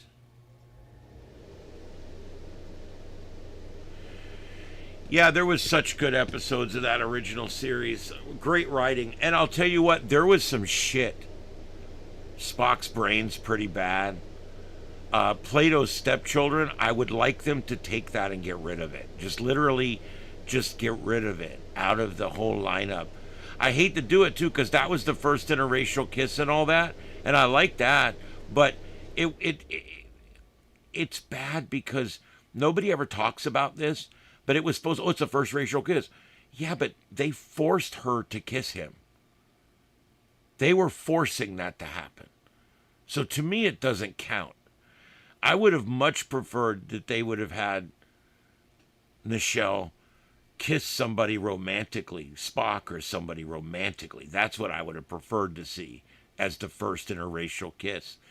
And not some third season bullshit episode where the kiss is coming because these godlike assholes are forcing it to happen. But at least it happened. And I love Nichelle Nichols. She was my favorite, one of my favorites on that show. Scotty and Nichelle, Jimmy Doohan and Nichelle Nichols were my 2 favorite actors. I love the big 3, don't get me wrong. But those 2 people were really special in that show. I loved them all. But what a great show. Yeah, The Conscience of a King. It's not only is it written like Hamlet, but they're doing Hamlet in the episode. So yeah, it's yeah. Yeah, it's pretty cool. And even the guy that's Kirk's friend had his face all messed up on one side. I mean, they kind of almost overdid it a little bit with the whole theater thing, but it was good. And then I have to admit, the woman in that one, she didn't act worth a shit. That was her bad acting in that. The guy acted really well. He was a stage actor. The Caridian, the great Caridian. He was a stage actor and he did really well, but that 19-year-old chick they had playing his daughter, she couldn't act her way out of a paper bag. And that always detracted from that episode for me. It's always weird to me too that he brought a glass of milk down to engineering. It's funny because in 76 other episodes, nobody's drinking milk in engineering.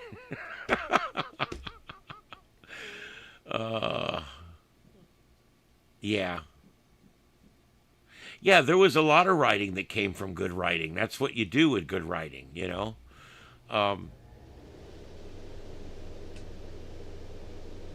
Yeah, hey, Red Bear, how's it going? Merry Christmas to you and yours and everybody else in there. We're talking a little Star Trek. I'm sorry. I'm signing off soon. Coming up on 2 hours now. And it's been fun talking to everybody tonight. And so far, Santa looks like he's doing okay. He hasn't lost an engine yet.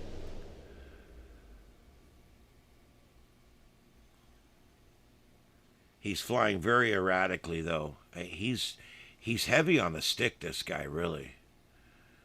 You got to watch him. He'll start barrel rolling that son of a bitch. Presents falling out and shit in the wrong towns. You know what I mean? Oh, I know, deploribus. I know that a lot of, because you know what, a lot of the writers and a lot of the actors and even some of the producers and stuff were stage trained back then. Bill Shatner was stage trained, and so it's all very fresh to these people because they've done it before. They probably have done those shows as they were learning how to be actors and actresses, and so. Where today you could do a whole show and nobody on your staff's stage trained at all.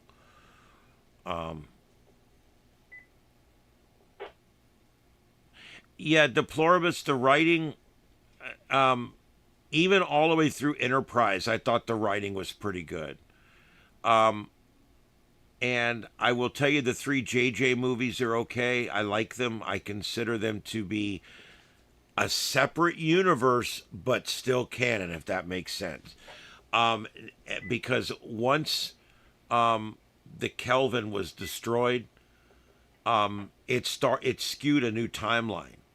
So the old timeline still exists, the one where Vulcan is still around, and the one that we're in right now, the one that ends up with, the timeline that goes through Picard and all that right up through the new Star Treks and all that. But you also have the J.J. Abrams timeline, which is called the Kelvin timeline. And they call it the Kelvin timeline because it's the destruction of the USS Kelvin that starts this new skew of this new timeline. And so basically this is how they were able to create a new Star Trek universe while not shitting on the original one and while not shitting on the alternate universe that had already been created. Because remember, Star Trek already has an alternate universe. Mirror, mirror, and then later on, in the mirror, darkly, all the different ones from Deep Space Nine. If you like the mirror universe stuff, Deep Space Nine goes back like 5 times. And then even Enterprise does a 2-parter, which is actually really, really good, where Scott Bakula and his crew find the Defiant from the Tholian's web. Remember the Tholian's web? And the Defiant phased out with Kirk on it? And Kirk came back? They got Kirk back, but they didn't get the Defiant back? Well, then Star Trek Continues did one where Kirk's duplicate was left behind on that ship. And he interphased, and he's been gone for 5 years. And then he phases back. That one was written in such a way that it didn't screw up canon with Enterprise, where the Enterprise crew from the NX-01 go through, basically, it's in the alternate universe. And the original crew of the Enterprise in the alternate universe come across the future from 50, 70 years in the future from that Defiant that phased out from Kirk's time. They find it, and that's how they end up taking over the Empire. And that's how the whole Empire thing started. And so basically you get to see how the alternate universe ended up all fudged up like it is. So it's really kind of cool. I know it's complicated, but it's a lot of fun.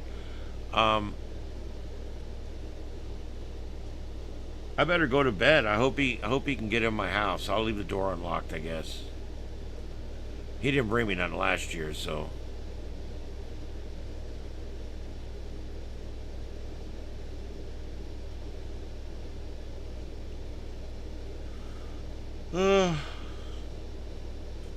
I don't know if I'm buying this Santa thing or not. Oh, anyway. All right, guys, last call for the chat room.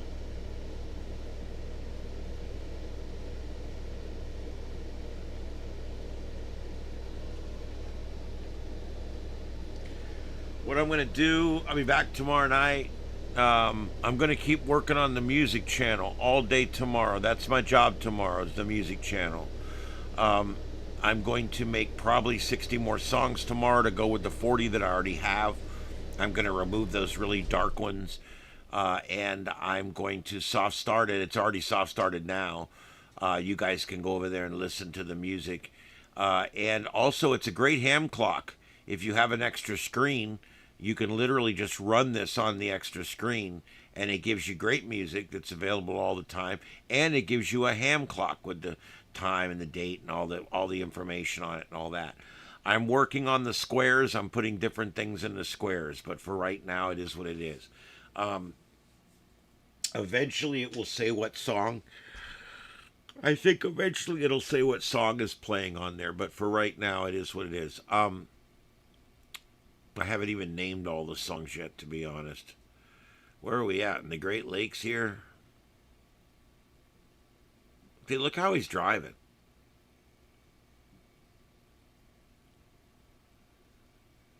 I mean, I guess he's late, or or something.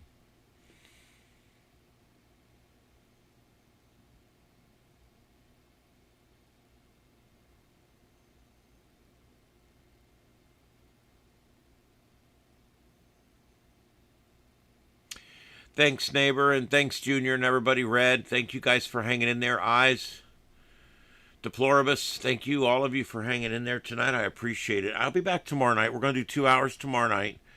We'll monitor and see what's going on.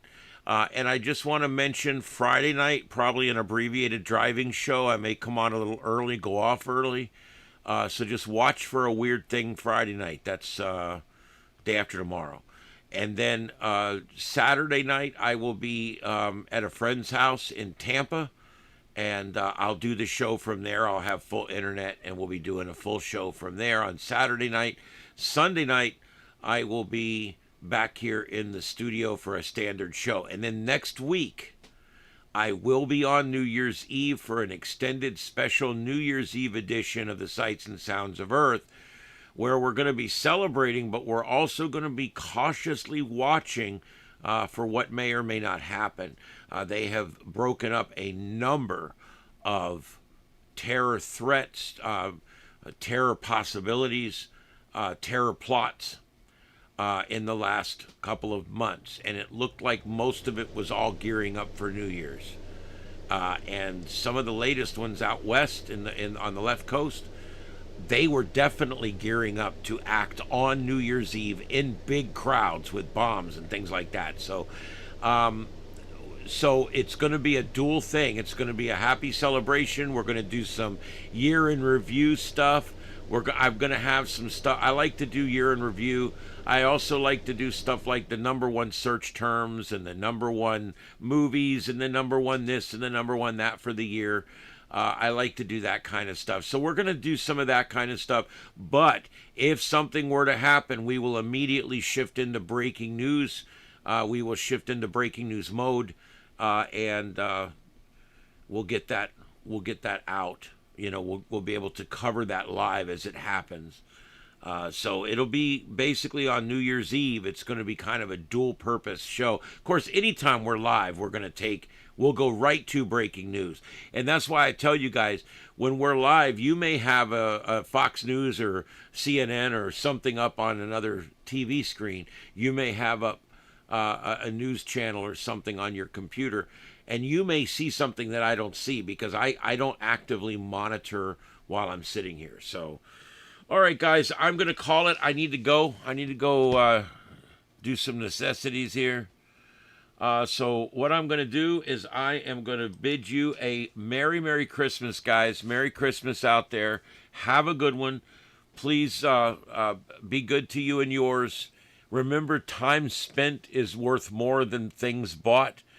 And remember that being nice and kind to family is more important than other physical acts and things like that. It's just, we kind of lose track of that. The one thing I hate about Christmas is the fact that it's so over commercialized.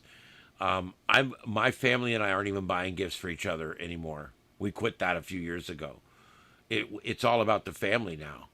I've got 2 or 3 different things in the next week set up, and then I'm taking my mother to the cabin in 3 weeks for a 10-day stint. And we'll be talking more about that as it gets closer. So, but anyway, this has been fun tonight. I do appreciate everybody being here live with us and checking out New Year's Eve or Christmas Eve. I've never done a Christmas Eve show live like this. And it's been fun. I do appreciate it, everybody. So anyway, watch for that next week, New Year's. I'll probably be on New Year's Day night as well, but New Year's Eve night, extended version. I'm going to try to take a nap. I'm going to do whatever I can do to try to make sure that I'm able to stay up late that night, because it could be crazy. I don't know. I think we need to be ready and then just hope for the best. Yeah, don't take your family for granted, dude. Seriously. We've had to work out all kinds of weird scheduling and stuff this year, but we're all still doing our family stuff. It's so important. All right, and I guess that's about all I have. If anybody has anything else, the chat room will continue to be on for just a few more minutes as we pop out here. I've got some other songs here. I want to play a couple on the way out because I've worked on these. I really put a little effort into them. Now, of course, I didn't write them and sing them, but I think that you guys are going to like some of these because they're really actually pretty good. This next one I'm going to play is all about parks on the air, and we're going to use that one to. Well, wait a minute, something's wrong here. I've got something playing. I hate that. Okay, there we go. All right. Jesus. I looked over on the meters and I'm like, I can't turn that up because something's already playing on there. All right, so anyway, there we go. This next audio clip, I think you guys will like it. This next song is about parks on the air and how important Parks on the Air has become to amateur radio folks all over the country. Everybody, my name's Ian. This is Starship Adventures and the show, The Sights and Sounds of Earth, broadcasting live on YouTube around the world. We'll see you guys tomorrow night for our Christmas night show. Merry Christmas, everybody, and we'll see you tomorrow night. 7 3s. We're going portable and proud. Pack the backpack, throw the wire in the tree. Battery power, lightweight key. We're running QRP. Find a picnic table under wide open sky. Set up the station, give a big CQ try. From national forest to the smallest city park, chasing activators till the sun goes dark. Antenna flying high in the summer breeze, logging contacts with the greatest of ease. Parks on the air, turn it up, let it play. Portable ham radio, the outdoor way. Sunshine on the dial, fresh wind in your hair, making QSOs from everywhere. Parks on the air, hunters chasing activators run. 1,000 parks and we're having fun. Parks on the air, the hobby's shining star.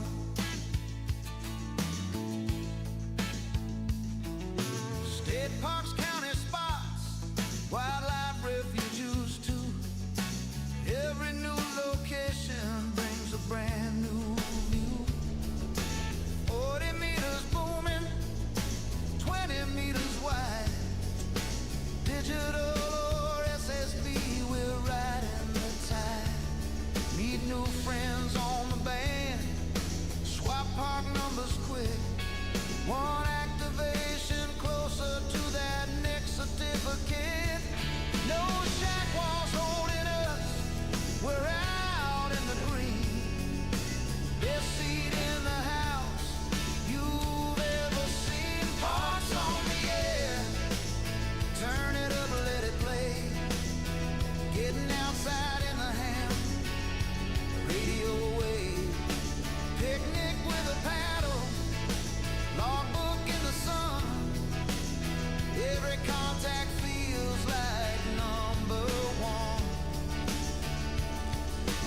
elevators calling hunters on the hunt.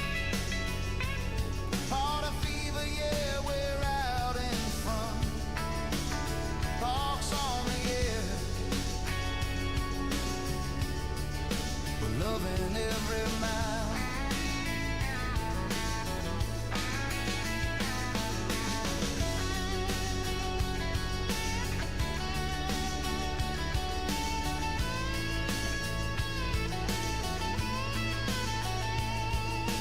Feel the freedom when the signal flies free. Nature and radio in perfect harmony. No better combo than a park and a rig. Let's keep the activations coming big. Parks on the air, crank it loud, feel the rush. Portable power in the great outdoors hush. From coast to coast in the mountains so high, we're working the world under open sky. Parks on the air, the future looks bright. Ham radio fun from morning till night. Parks on the air, forever we'll roam. Parks on the air, parks on the air.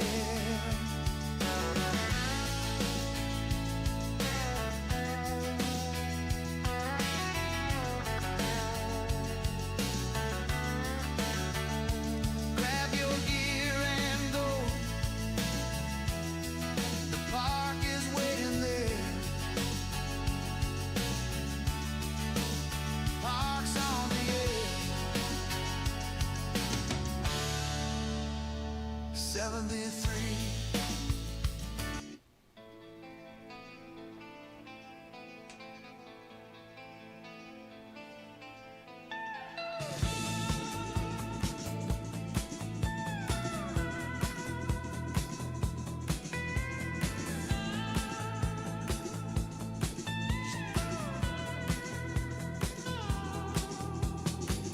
Up on 6 meters, where the signals play hide and seek.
side by side. Food trucks and contests, what a wild ride.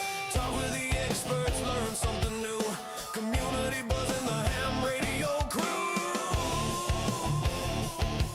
Yeah. Attendance is down, some tables look bare. Oh God, grumbling, but we're still there. Hamfest fever, we love it just the same.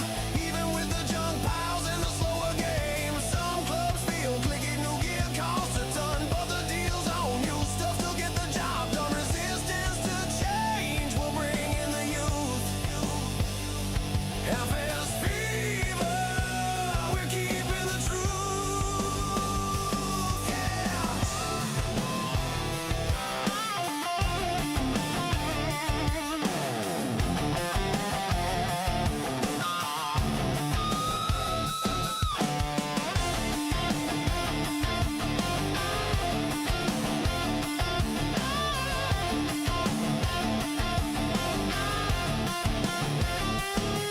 We know it ain't perfect, the crowd's getting thin. Too much old junk that nobody wants in.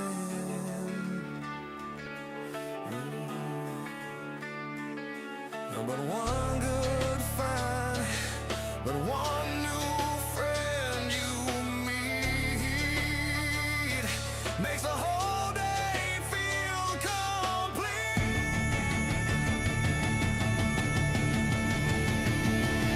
Harvest fever, we're not giving up. Flea market magic filling our cup.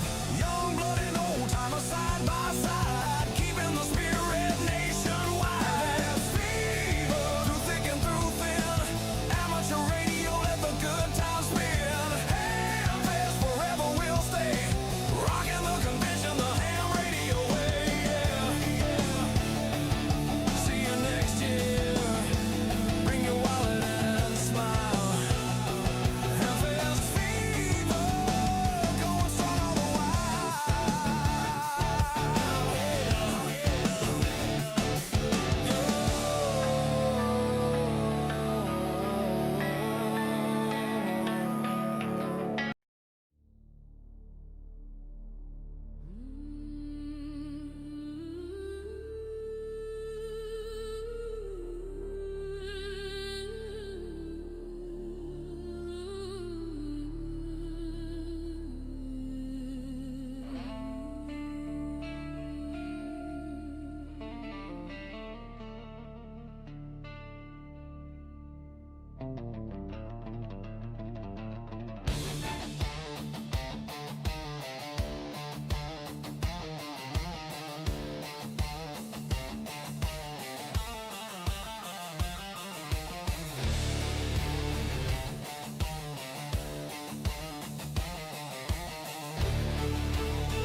Down on 20 meters, the band looks steady and bare. No voice engines begging through the air. But fire and battery SG2, watch the magic start. Weak signals jumping straight to your heart. 15-second cycles, tones dancing eight, call signs and grids at a lightning rate. Clock synced perfect, not a second late. Narrow 50 hertz, it's our favorite state. FT fever, catch it tonight. Working the world with a whisper of light. Low power, big distance, signal so true. If he's got the magic for me and you, from apartments to mountains, small antenna shine. Global DXing one decode at a time. F yeah, we're hooked on the mode, most popular game on the radio roll.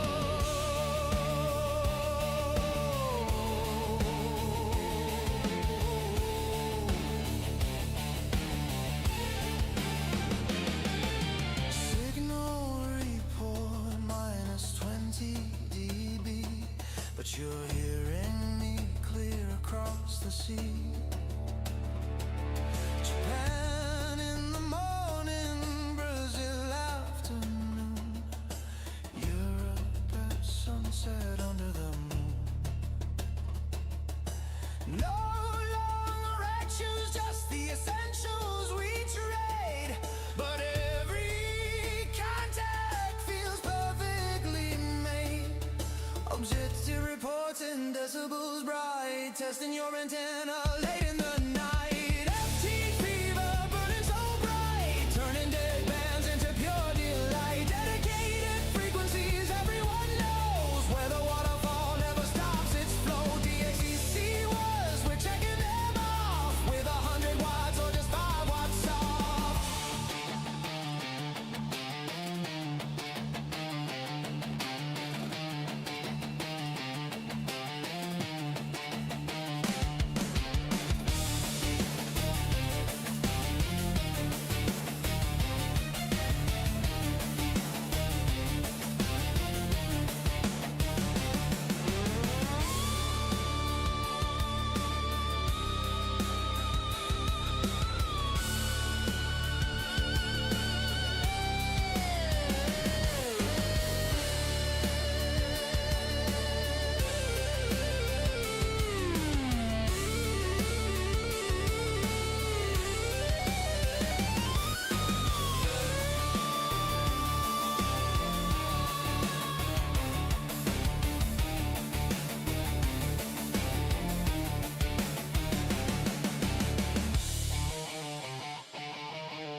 Feel the rush when the decode turns green. Another new one on the screen.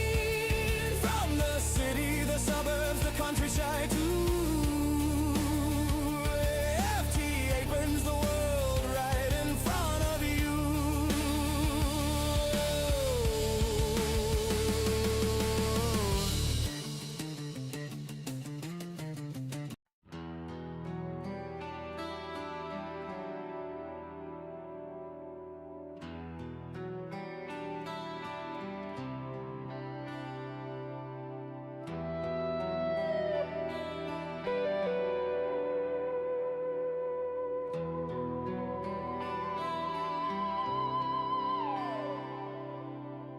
Turn the dial, hear the hiss and the roar, and the waves crashing on the shore.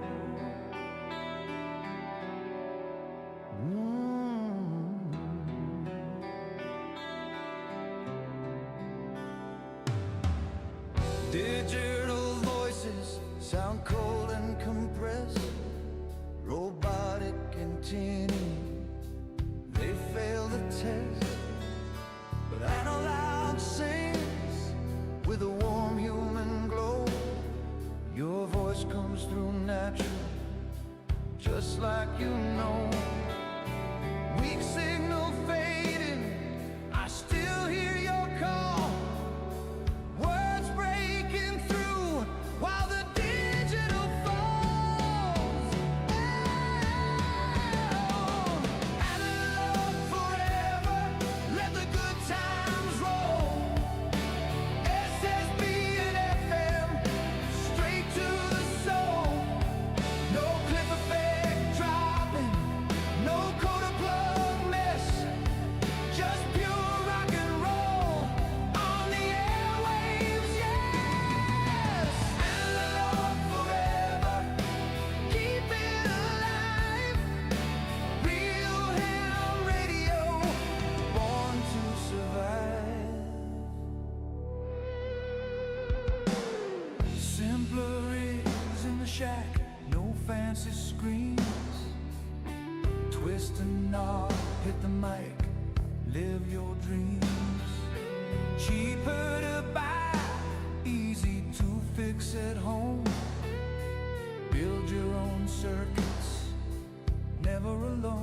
not a sudden drop dead.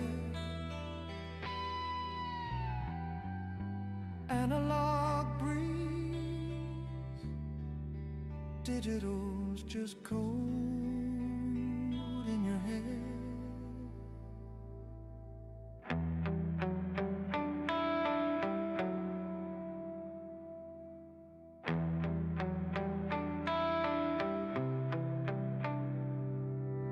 Homebrew antennas, soldering late, classic nets calling, never too late. The hobby's roots in the glow of the tube, hands-on tradition we never will lose. When the grid goes dark and the world feels the strain, analog whispers, we're talking again. Analog forever, let the signal soar. So treat your ham like the days of yore. Warmer and truer, no artifacts here. Rock and roll radio, crystal clear. Analog forever, we're keeping it real. Turn up the volume, feel what we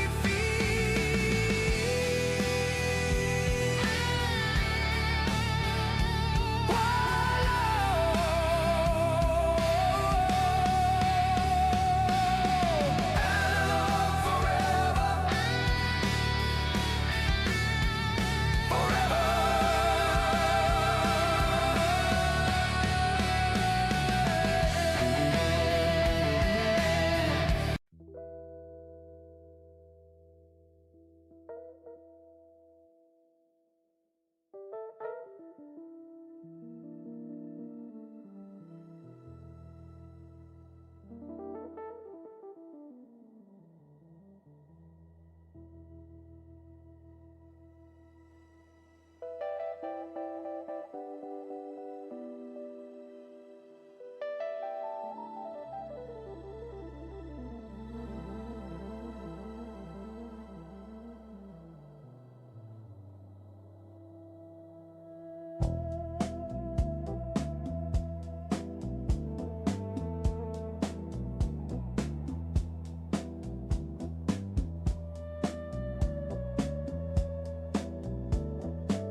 Storm clouds rising, winds begin to howl. But there's a net of heroes standing tall across the Caribbean, from Miami to the north. Licensed operators ready to ride forth, scattered wide from Canada down to South America's shore. When the hurricane knocks, we open the door. 14,325 in the daylight glow. 7268 when the night winds blow. Not in one building, we're spread far and wide. A chain of voices with nothing to hide. Hurricane watch heroes on the air tonight, saving lives with radios shining in the fire. From the Gulf to the Atlantic, every coastal town, we relay the warnings before the storm comes down.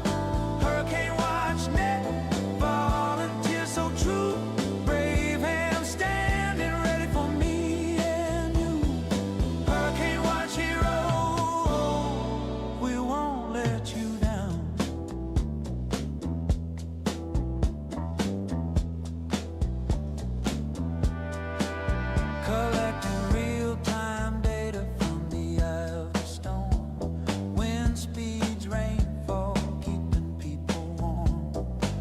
Measure reports from stations in the danger zone. Straight to the forecasters so they're never alone. No. Activated at 300 miles or less. So when the center calls, we're ready, yeah.